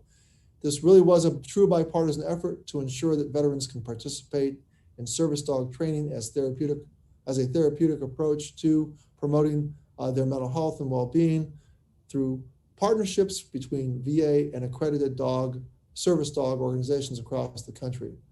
This bill will remove current impediments to VA's ability to prescribe mental health service dogs for veterans with PTSD and ensure that VA's current veterinary insurance benefit is also extended to those veterans. I want to thank Congressman Stivers for introducing the bill and Ranking Member Boss for offering the amendment in nature of substitute that garnered bipartisan agreement and support. I now recognize Ranking Member Boss to offer an amendment. Thank you, Mr. Chairman. I have an amendment in the nature of substitute at the desk. The clerk will designate the amendment in nature of a substitute. Amendment in the nature of a substitute to HR 1448. First reading is dispensed with, and Ranking Member Boss, you recognize for 5 minutes in support of your amendment. Thank you, Mr. Chairman. In my opening, I praise our collaboration leading up to today's markup. Thank you very, very much for working in this bipartisan manner. There was a significant amount of collaboration on the PAWS Act, and I want to thank you and your staff for that. There's no doubt that our efforts resulted in a stronger bill. The PAWS Act has 312 co-sponsors. In other words, it is supported by more than 70% of the House of Representatives. I am one of those co-sponsors, and so are many of other members on this committee on both sides of the aisle. That massive show of support is a credit to the bipartisan desire to support veterans and PTSD by any means necessary, including Yay. Were you able to do anything? Through creative, complementary and alternative approaches like this one. The PAWS Act would establish a pilot program to allow veterans with post-traumatic stress syndrome to participate in training programs and be paired with a service dog. It would require VA to work with the support accredited service dog training organizations so they can continue providing healthy, well-trained service dogs at no cost to the veterans. It would also classify VA's authority to refer veterans with mental health conditions to be paired with service dogs and provide veterinarian insurance. Every research study that examines the connection between veterans and service dogs that I am aware of has shown the veterans with post-traumatic stress and with PTSD benefit from service dogs. We have all heard stories of veterans saying their lives were saved because of their service dog. The PAWS Act will lead to more of those stories. The amendment in the nature of a substitute to the PAWS Act that we are considering today incorporates technical assistance from VA. It also represents a negotiation agreement between me, the Chairman Takano, Congressman Stiver, the lead sponsors of the PAW Act. Congressman Stivers has been a champion of this legislation for many years. I am grateful for the work that he and his staff have done to get us to this point today. The PAWS Act passed the House last year. I hope that it can shortly do the same again this year. And I encourage members of this committee to support it today. And with that, Mr. Chairman, I yield back. Are there any other members? Thank you, Ranking Member Bost. I really do want to thank you and your staff for working so diligently with my staff and with Congressman Stivers to reach this outcome. Are there any other members who wish to speak to the amendment in nature of substitute offered by Mr. Bost to the PAWS Act? I do not see any hands going up. There it is. I now would like to add that I support this amendment in nature of a substitute, urge my colleagues to support it. And the question is now on the Bost amendment in the nature of a substitute to HR 1448. All those in favor, please unmute your microphones and say aye. Aye. Aye. Aye. Aye. Any opposed, say no. In the opinion of the chair, the ayes have it, and the Bost amendment nature of substitute is agreed to. Without objection, the motion to reconsider is laid on the table. I now recognize Ranking Member Bost for a motion. Mr. Chairman, hold on here, I'm losing my own notes here. Mr. Chairman, I move to report HR 1448 as amended as favorably to the House floor. I'm sorry. The question before us is moving HR 1448 as amended to be reported favorably to the House. All those in favor, please unmute microphones and say aye. Aye. Aye. Aye. Aye. Any opposed, say no. Aye. In the opinion of the chair, the ayes have it, and the motion is agreed to without objection. The staff is authorized to make necessary technical and conforming changes. Mr. Chairman. Mr. Bost. Mr. Chairman, pursuant to House Rule 11, Clause 2, I give notice to intent to file minority and supplemental additional and/or dissenting views on HR 1448. Without objection, so ordered. We will now proceed to the consideration of HR 2167. And the clerk will designate the bill. HR 2167 to amend Title 38 Without United objection, the States first Code. reading is dispensed with. The committee will now proceed to the consideration of HR 2167. And I recognize Mr. Moore to offer an amendment. Thank you, Mr. Chairman. I have an amendment in the nature of a substitute at the desk. The clerk will designate the amendment in the nature of a substitute. Amendment in the nature of a substitute to HR That's 2167. circulated in advance pursuant to committee rules, and without objection, the reading of the amendment is dispensed with, and the substitute will be considered as original text for the purposes of amendment. Mr. Moore, you're recognized for 5 minutes in support of your amendment in the nature of a substitute. Thank you, Chairman Takano. I appreciate it. My amendment in the nature of a substitute keeps the base text of Representative Sherrill's bill, HR 2167, the GI Bill Need Act, but also includes the text of two of my bills, HR 2420, the Overseeing the GI Bill Act of 2021, and HR 2457, the Colonel John McHugh Tuition Fairness for Survivors Act. The Overseeing the GI Bill Act of 2021 would require the VA to submit a series of reports to provide needed oversight of the VA's new digital GI Bill project. I was pleased to hear the VA recently awarded a contract to modernize the VA's ancient systems for processing GI Bill claims. However, with almost every major upgrade to the GI Bill programs in the last 15 years, there has been subsequent IT failures. My ANS would require VA to submit a base level report that provides information on costs associated with outcomes for processing times, and would require subsequent reports to ensure that there is full transparency on the VA or is not on track. In other words, let us know if it's on track or not. These reports will also provide Congress with the critical information needed to perform proper oversight over these IT upgrades and ensure that most effective usage of the taxpayers' dollars. Ultimately, the provision follows the old adage, you trust but verify.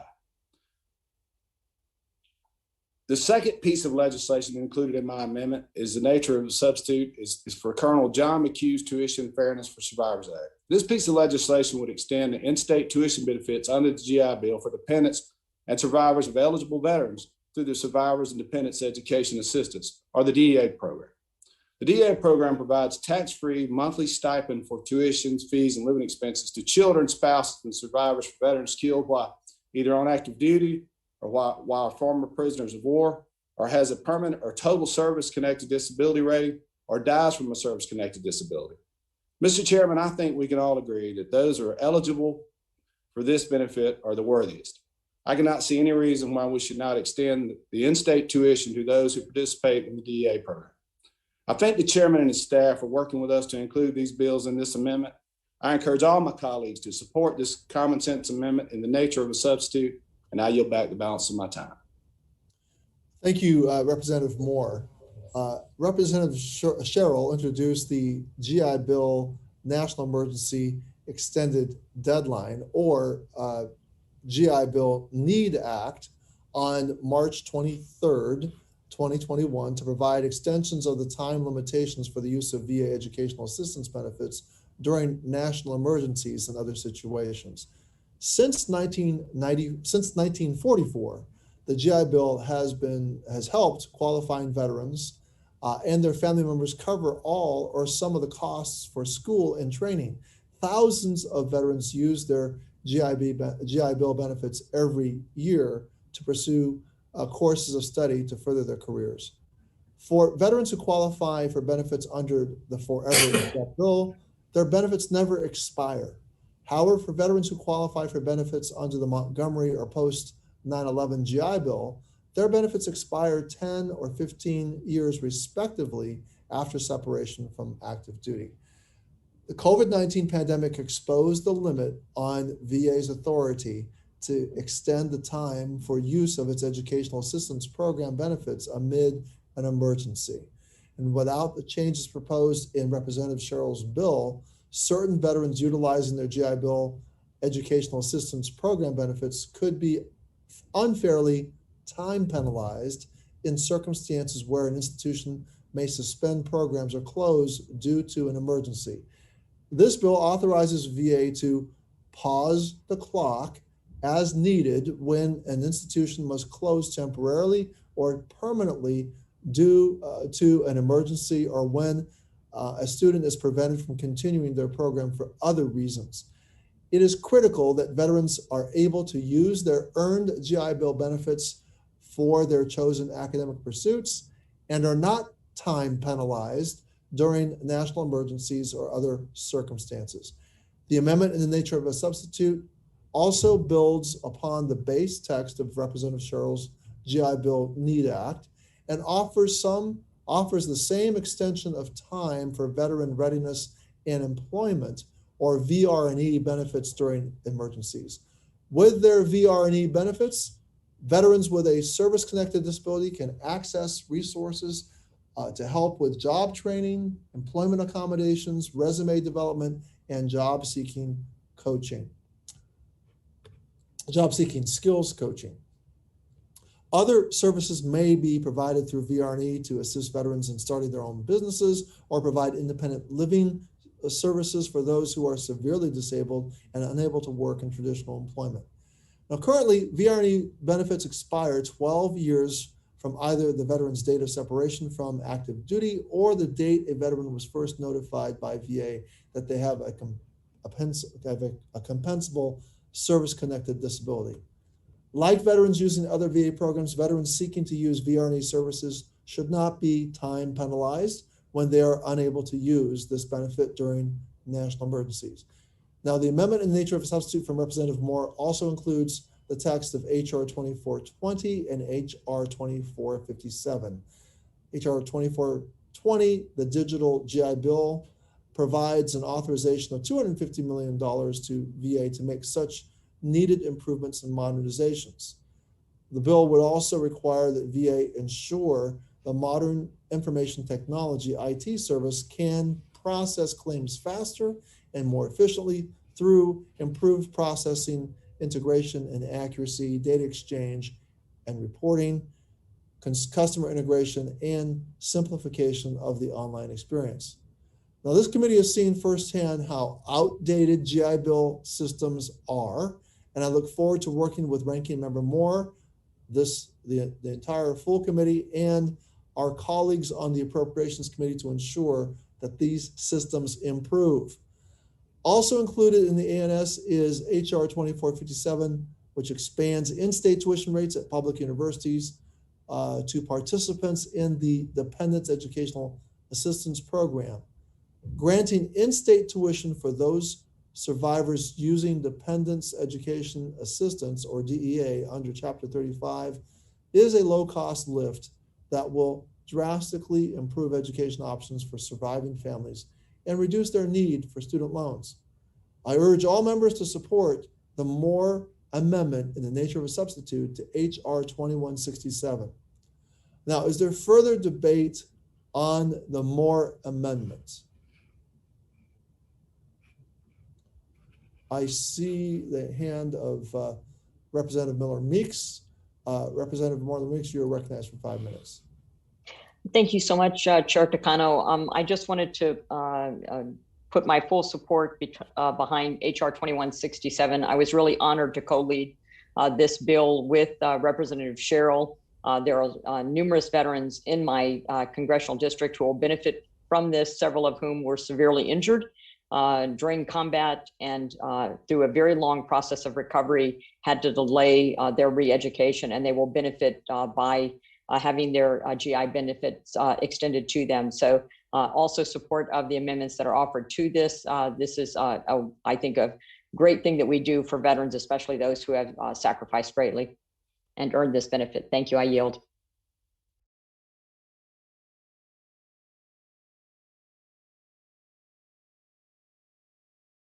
Is there any further discussion on the Moore Amendment?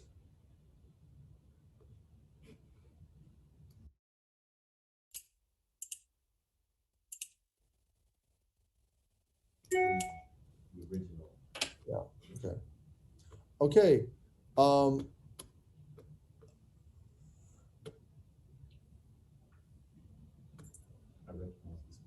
I recognize, is Ms. Mace got her hand up?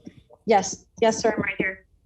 Mr. Chairman. Ms. Mace, yes, go ahead, Ms. Mace, go ahead. Mr. Chairman, I have an amendment in the nature of a substitute at the desk.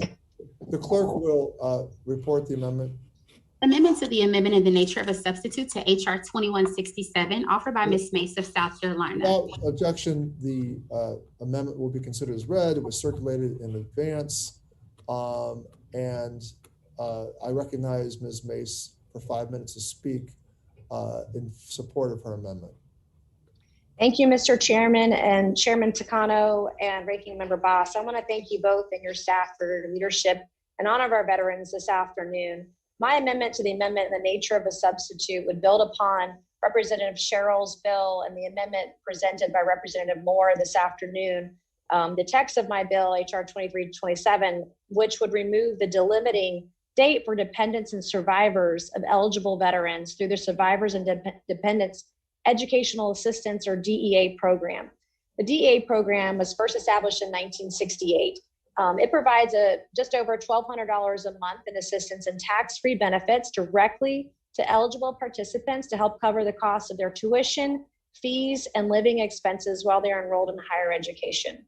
Children, spouses, and survivors are eligible for this program if the veteran died while on active duty, is a former prisoner of war, has a permanent and total service-connected disability rating, or passes away from a service-connected disability.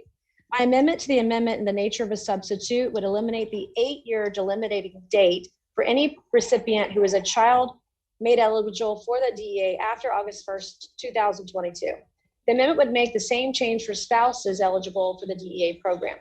By ensuring the DEA benefits do not expire, we would bring parity between this program and the Fry Scholarship Program of the post 9/11 GI Bill. I urge all of my colleagues to support this amendment. It's nonpartisan. This is an amendment to the amendment in the nature of a substitute, and I yield back my time. Thank you, Mr. Chairman. Thank you, Ms. Mace. I do urge all my colleagues to support your amendment. This amendment was brought to the committee by the Tragedy Assistance Program for Survivors, a truly wonderful organization that supports those grieving the death of a military loved one.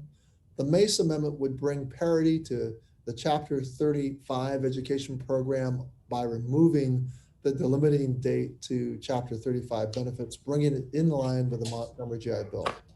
Now, this means families wouldn't be rushed to use their Chapter 35 benefits, but instead could use them when they see fit. These families should be able to find the time that works for them to return to education. And for that reason, I thank the Congresswoman for her amendment. And I do urge my colleagues to support the Mace Amendment, and I yield back. Is there any further debate on the Mace Amendments? If not, the question is on the amendment offered by Representative Mace to the amendment in the nature of a substitute. All those in favor, please unmute and say aye.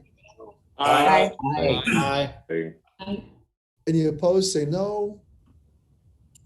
I hear no opposition. In the opinion of the chair, the ayes have it, and the Mace Amendment is agreed to. Without objection, the motion to reconsider is laid on the table. Is there any further amendment? Is there any further amendment or debate on the Moore Amendment in the nature of a substitute to HR 2167? Is there any other? Mr. Cawthorn, do you understand? Yes, Mr. Chairman, I have an amendment to the amendment in the nature of a substitute at the desk. The clerk will report the amendment. Amendment to the amendment in the nature of a substitute to Without HR objection, further reading of the amendment is dispensed with. Mr. Cawthorn, you are recognized for 5 minutes in support of your amendment.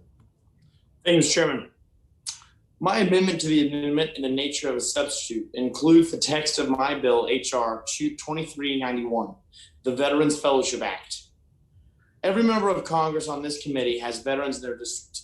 In my district, I have 54,000.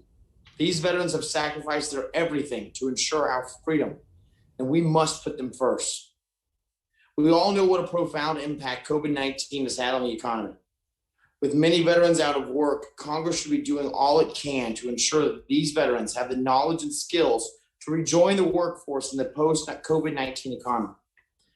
This is why this piece of legislation would direct the Assistant Secretary of Labor for Veterans Employment and Training to carry out a pilot program in at least 3 states that would help veterans find meaningful employment through short-term fellowship programs.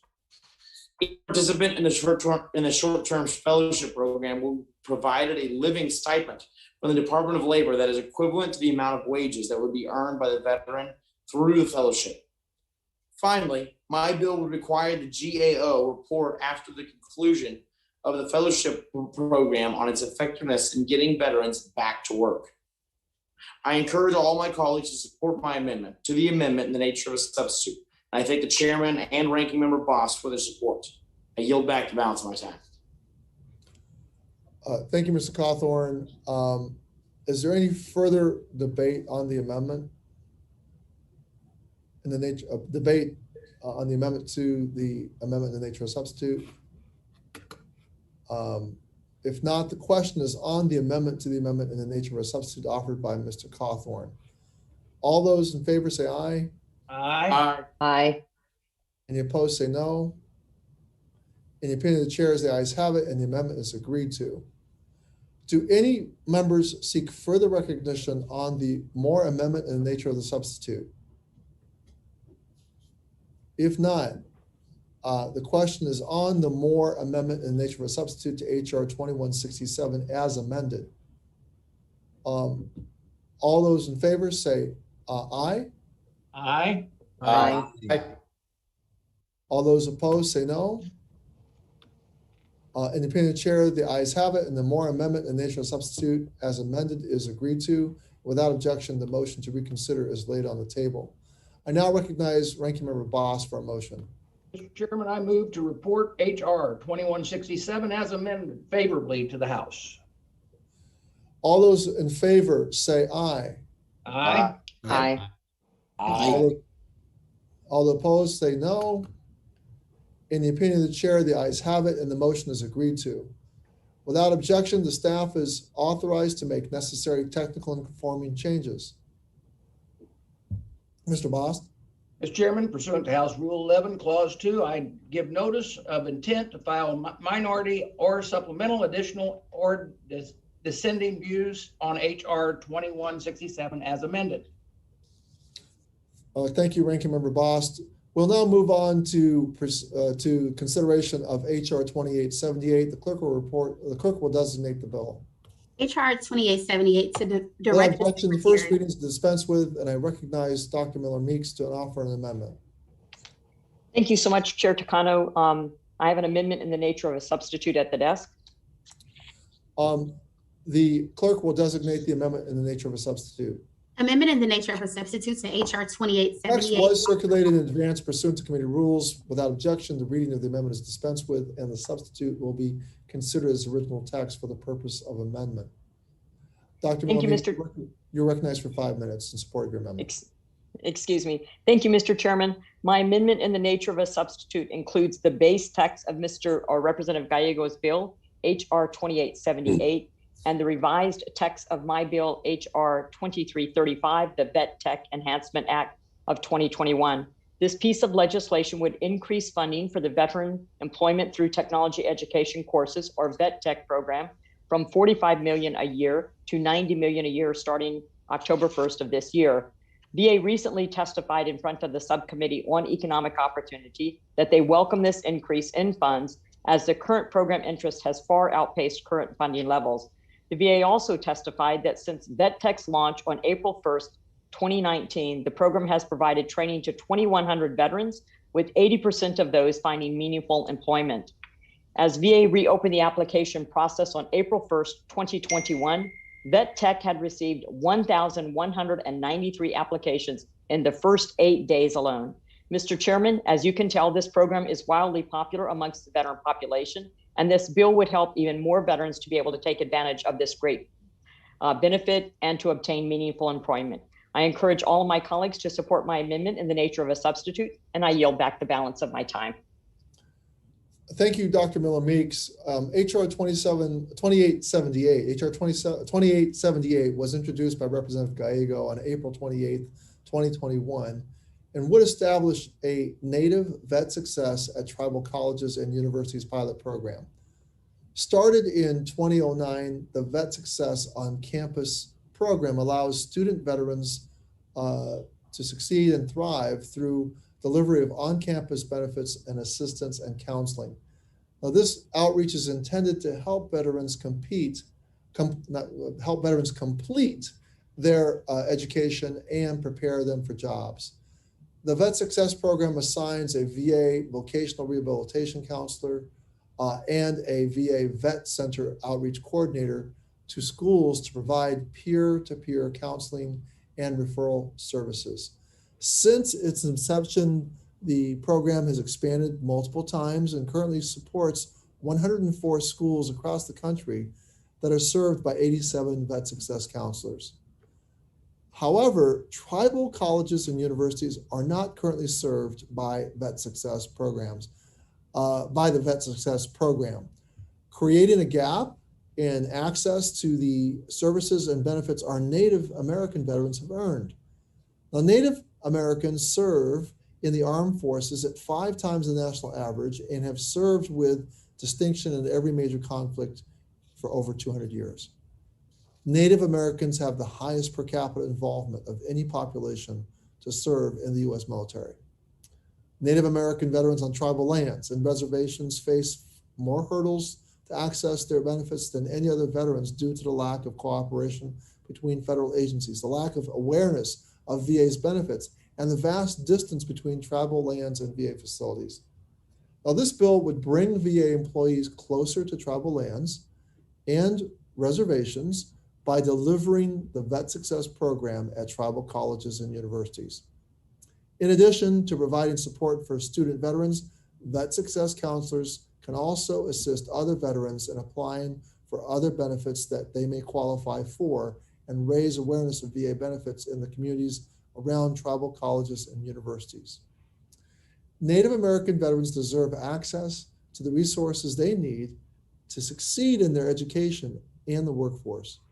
Now, I urge all members to support H.R. 2878 and Dr. Miller Meek's amendment in the nature of a substitute to increase funding for the Vet Tech program. I have had my reservations about the Vet Tech program due to the potential of abuse, and I will continue to review the program closely, but based on recent feedback from VA and VSOs, veterans are seeing favorable results so far. The Veteran Employment Through Technology Education Courses pilot program began in 2019 and has served over 2,100 veteran students, 80% of whom went on to find meaningful employment. Through Vet Tech, eligible veterans and service members receiving training for technology careers from approved providers in fields such as information science, software, computer programming, data processing, and media application. Such providers are required to help veterans secure employment after completion of their course. Vet Tech is incredibly popular among veterans, so popular in fact that demand for the program has outpaced the supply of funding. The funding allocated for fiscal year 2021 ran out a month after it became available. The enrollment in Vet Tech is on the first come, first serve basis, and veterans who are unable to enroll are placed on a wait list with VA until funding becomes available. This proposal would increase funding for Vet Tech from $45 million to $90 million a year for the duration of the pilot. This additional funding would allow more veterans, including those who may have been displaced from a job during COVID-19 pandemic, to gain high-tech skills they need to gain employment in in-demand industries. Now, I urge all members to support the amendment in the nature of a substitute.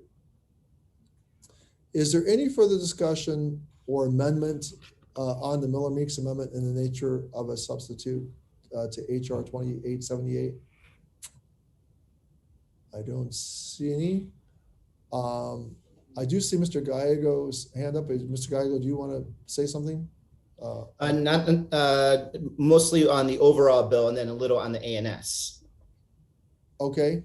So what? You can speak now, Mr. Gallego. That's fine. Okay. Thank you, Chairman. I want to thank Representative Miller Meeks for her amendment, and I urge my colleagues to join me in passing this ANS. The Native Vet Success at Tribal Colleges University Act is an important step towards keeping our promise to Native American veterans. Although Native Americans volunteered to serve our country at higher rates than any other demographic group, at the lowest rates of VA benefit utilization. My bill will help change that by expanding the proven Vet Success on-campus program to tribal colleges and universities. The Vet Success program already provides critical education and career counseling, as well as other benefits to over 100 colleges and universities. Passing this bill will expand this program to serve tribal colleges and universities in a regional model to ensure we are reaching as many Native veterans as possible. There's no time to waste in passing this expansion of the Vet Success Program, and I thank my colleagues for supporting it. I also want to speak in support of Rep. Miller Meek's amendment to the bill. Her ANS builds on one of the goals of my original legislation, expanding a veteran education employment program known to have successful outcomes to more veterans. The Vet Tech program was created to give veterans the option to pursue vocational training for 21st century careers in high-tech fields like software development, programming, coding, media, and more. During the pandemic, more veterans than ever are turning to the Vet Tech program for education and employment opportunities. In fact, the VA has expressed support for increased funding for the program this year to meet the demand. That's why I support Rep. Miller Meek's amendment to my bill to authorize $45 million supplemental funding for the Vet Tech program this year. I urge my colleagues to join me in supporting this ANS to expand proven programs to improve education and career success for all veterans, and I yield back my time. Thank you, Representative Gallego. Is there any further discussion or any other amendments to the amendment in the nature of a substitute offered by Representative Miller Meeks to HR 2878? Seeing none, the question is on the Miller Meeks amendment in the nature of a substitute to HR 2878. All those in favor, say aye. Aye. Aye. Aye. Aye. Arr. All those opposed say no. In the opinion of the chair, the ayes have it, and the Dr. Miller Meeks amendment in the nature of a substitute is agreed to. Without objection, the motion to reconsider is laid on the table. I now recognize Ranking Member Boss for a motion. Mr. Chairman, I move to report HR 2878 as amended favorably to the House. All those in favor say aye. Aye. Aye. Aye. Aye. All those opposed say no. In the opinion of the chair, the ayes have it, and the motion is agreed to. Without objection, the staff is authorized to make necessary technical and conforming changes. Ranking Member Boss. Mr. Chairman, pursuant to House Rule 11, Clause 2, I give notice of intent to file minority or supplemental, additional, or dissenting views on HR 2878 as amended. Without objection. We'll now move on to the unfinished business of the recorded votes, which were postponed. Recorded votes were ordered on the motion to report the following measures: HR 2195, HR 1948, and the en bloc package. The question now occurs on the motion to report favorably to the House, HR 2195, on which a recorded vote was ordered. The clerk shall call the roll. Representative Brownlee. I'm sorry, Mr. Chairman. What are we voting on? I apologize. We're voting on HR 2195. I'll be called on last, and I'm intending to vote aye. Aye. Brownlee votes aye. Okay, Representative Brownlee votes aye. Representative Lamb. Representative Lamb. Representative Levin. Aye. Representative Levin votes aye. Representative Pappas. Aye. Representative Pappas votes aye. Representative Loria. Aye. Representative Loria votes aye. Representative Mervan. Representative Mervan. Sarah. Aye. Representative Mervan votes aye. Representative Sablon.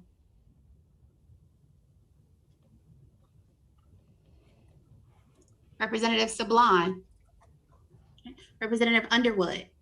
Underwood votes aye. Representative Underwood votes aye. Representative Allred. Allred votes aye. Representative Allred votes aye. Representative Frankel. Aye.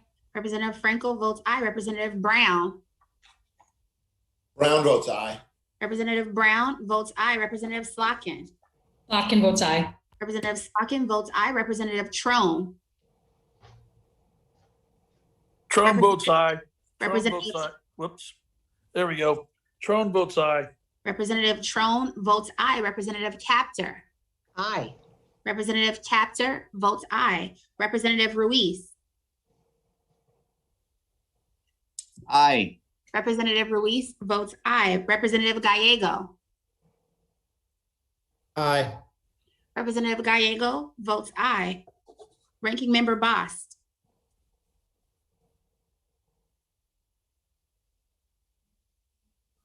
Ranking Member Bost. Ranking Member Boss votes no. Okay, Ranking Member Bost votes no. Representative Rattawagen. Representative Rattawagen. Representative Bergman. Representative Bergman. Representative Banks. Banks votes no. Representative Banks votes no. Representative Roy. Representative No. No.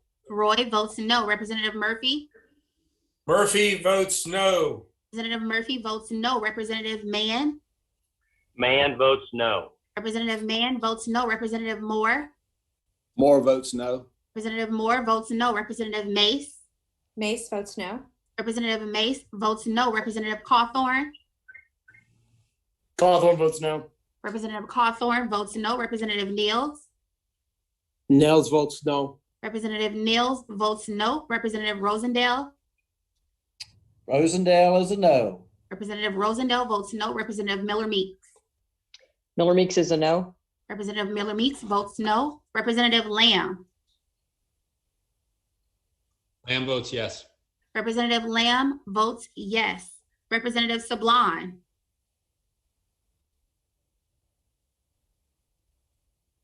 Representative Sublime. Representative Rattawagen. Representative Rattawagen. Representative Bergman.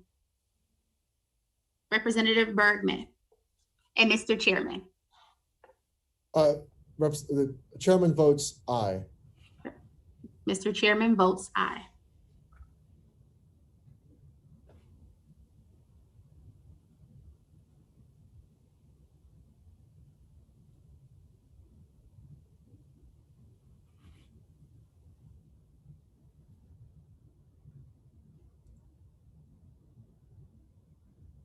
Are there any members who wish to change their vote?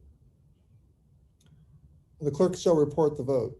Okay, Mr. Chairman, for this vote, there are 16 ayes and 11 noes. The motion is agreed to, and the motion to favorably report HR 2195 is agreed to. Without objection, the motion to reconsider is laid on the table. Without objection, the staff is authorized to make necessary technical and conforming changes. Mr. Ranking Member Bost? Yeah, Mr. Chairman, pursuant to House Rule 11, Clause 2, I give notice to intent to file minority or supplemental, additional, or dissenting views on HR 2195. Without objection, so ordered. The question now occurs on the motion to favorably report to the House HR 1948, on which a recorded vote was ordered. The clerk shall call the roll. Representative Brownlee. Brownlee votes aye. Representative Brownlee votes aye. Representative Lamb. Lamb votes aye. Representative Lamb votes aye. Representative Levin. Aye. Representative Levin votes aye. Representative Pappas. Aye. Representative Pappas votes aye. Representative Luria. Aye. Representative Luria votes aye. Representative Mervan. Mervan votes aye. Representative Mervan votes aye. Representative Sublime. Representative Sublime. Representative Underwood. Underwood votes aye. Representative Underwood votes aye. Representative Allred. Allred votes aye. Representative Allred votes aye. Representative Frankel. Aye. Representative Frankel votes aye. Representative Brown. Brown votes aye. Representative Brown votes aye. Representative Slotkin. Aye. Representative Slotkin votes aye. Representative Trone. Trone votes aye. Representative Trone votes aye. Representative Capter. Aye, please. Representative Capter votes aye. Representative Ruiz. Aye. Representative Ruiz votes aye. Representative Gallego. Aye. Representative Gallego votes aye. Ranking Member Bost. No. Okay. Ranking Member Bost votes no. Representative Rattawagen. Representative Rattawagen. Representative Bergman. Representative Bergman. Representative Banks. Banks votes no. Representative Banks votes no. Representative Roy. No. Representative Roy votes no. Representative Murphy. Murphy votes no. Representative Murphy votes no. Representative Mann. Mann votes no. Representative Mann votes no. Representative Moore. Representative Moore is a no. Representative Moore votes no. Representative Mace. Representative Mace. Representative Cawthorn. Cawthorn votes no. Representative Cawthorn votes no. Representative Niels. Nails votes no. Representative Niels votes no. Representative Rosendale. Rosendale is a no. Representative Rosendale votes no. Representative Miller Meeks. Miller Meeks is no. Representative Miller Meeks votes no. Representative Sablon. Sablon votes yes. Representative Sablon votes yes. Representative Radawagon. Representative Bergman. And Mr. Chairman. Representative Mace votes no. Representative Mace votes no. And Mr. Chairman. Chairman votes aye. Okay. Mr. Chairman votes aye. Does any member wish to change their vote, his or her vote?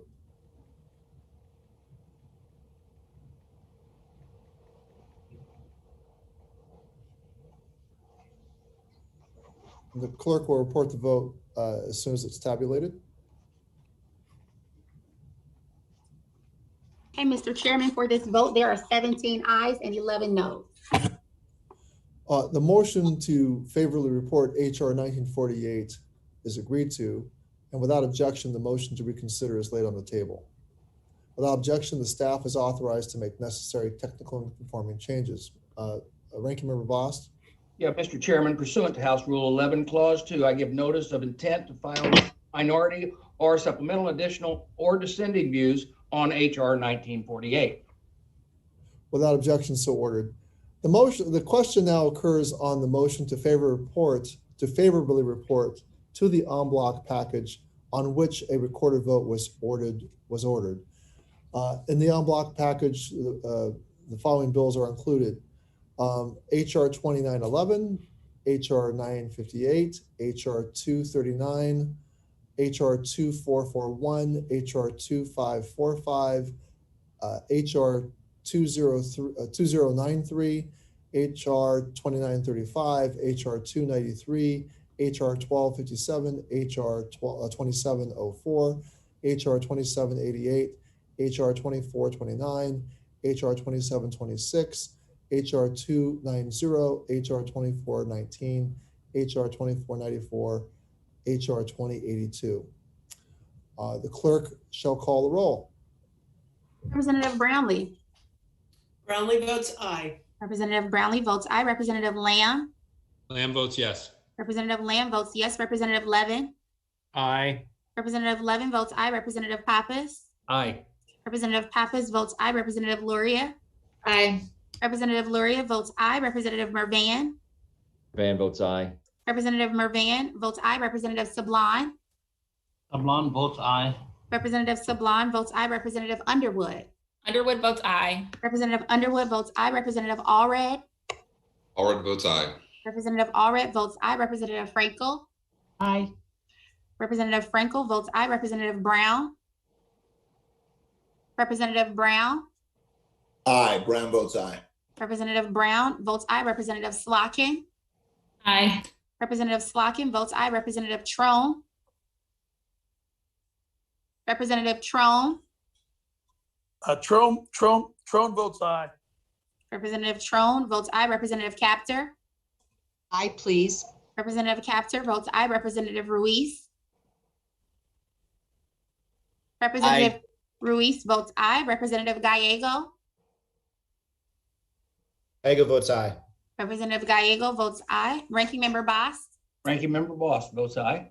Ranking Member Bost votes aye. Representative Radawagon. Representative Radawagon. Representative Bergman. Representative Bergman.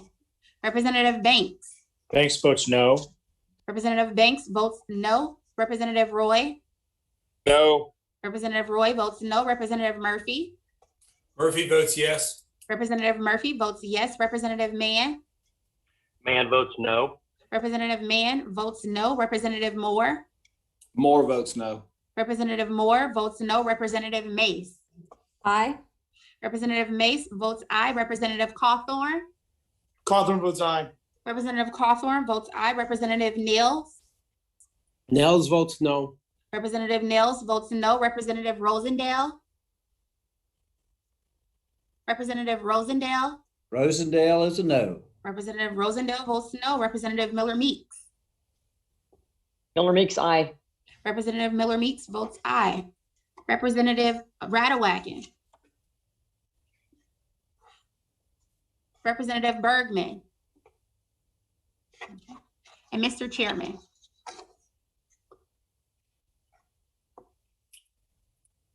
Mr. Chairman. Chairman votes aye. Okay. Mr. Chairman votes aye. Are there any members who wish to change his or her vote? The clerk will report the vote once it's tabulated. Okay. Mr. Chairman, for this vote, there are 22 ayes and 6 noes. The motion to favorably report HR 2911, HR 958, HR 239, HR 2441, HR 2545, HR 2093, HR 2935, HR 293, HR 1257, HR 2704, HR 2788, HR 2429, HR 2726, HR 290, HR 2419, 2494, HR 2082 is agreed to. Without objection, the motion to reconsider is laid on the table, and without objection, the staff is authorized to make necessary technical and conforming changes. Ranking Member Bost. Thank you, Mr. Chairman. Pursuant to House Rule 11, Clause 2, I give notice of intent to file minority or supplemental, additional, or dissenting views on the in-block package. That concludes the business of the markup. Does the ranking member or any member wish to be recognized before we adjourn? Thank you, Mr. Chairman. Ranking Member Bost. I just want to thank everyone for being here today, and I know this has been a long, drawn-out markup and a lot of negotiation. I appreciate your input in the negotiations, and I also appreciate staff on both sides of the aisle, the hard work that they've done, and I thank them for doing all of that. Thank you, Ranking Member Bost, and I associate myself with your remarks. It's been a long markup, and I appreciate. I do want to say one thing. I did hear the announcement today that our clerk, Rashida Hassan, is moving on to something better, I hope. It's certainly been great to have her here, and many of you know that Rashida has been an excellent clerk to me, a very excellent clerk to me. And so Rashida, I know this is not your last time serving us. You'll be here for another 2 weeks, but I just wanted to personally express my gratitude for your service to the committee and service to Congress and service to the country. Well, with that, that concludes the business. Mark, Mr. Sablan, is that, did I hear you want to say something? I guess not. That concludes the business of the markup. I wish to thank all members for their participation in today's proceedings, and the committee shall adjourn.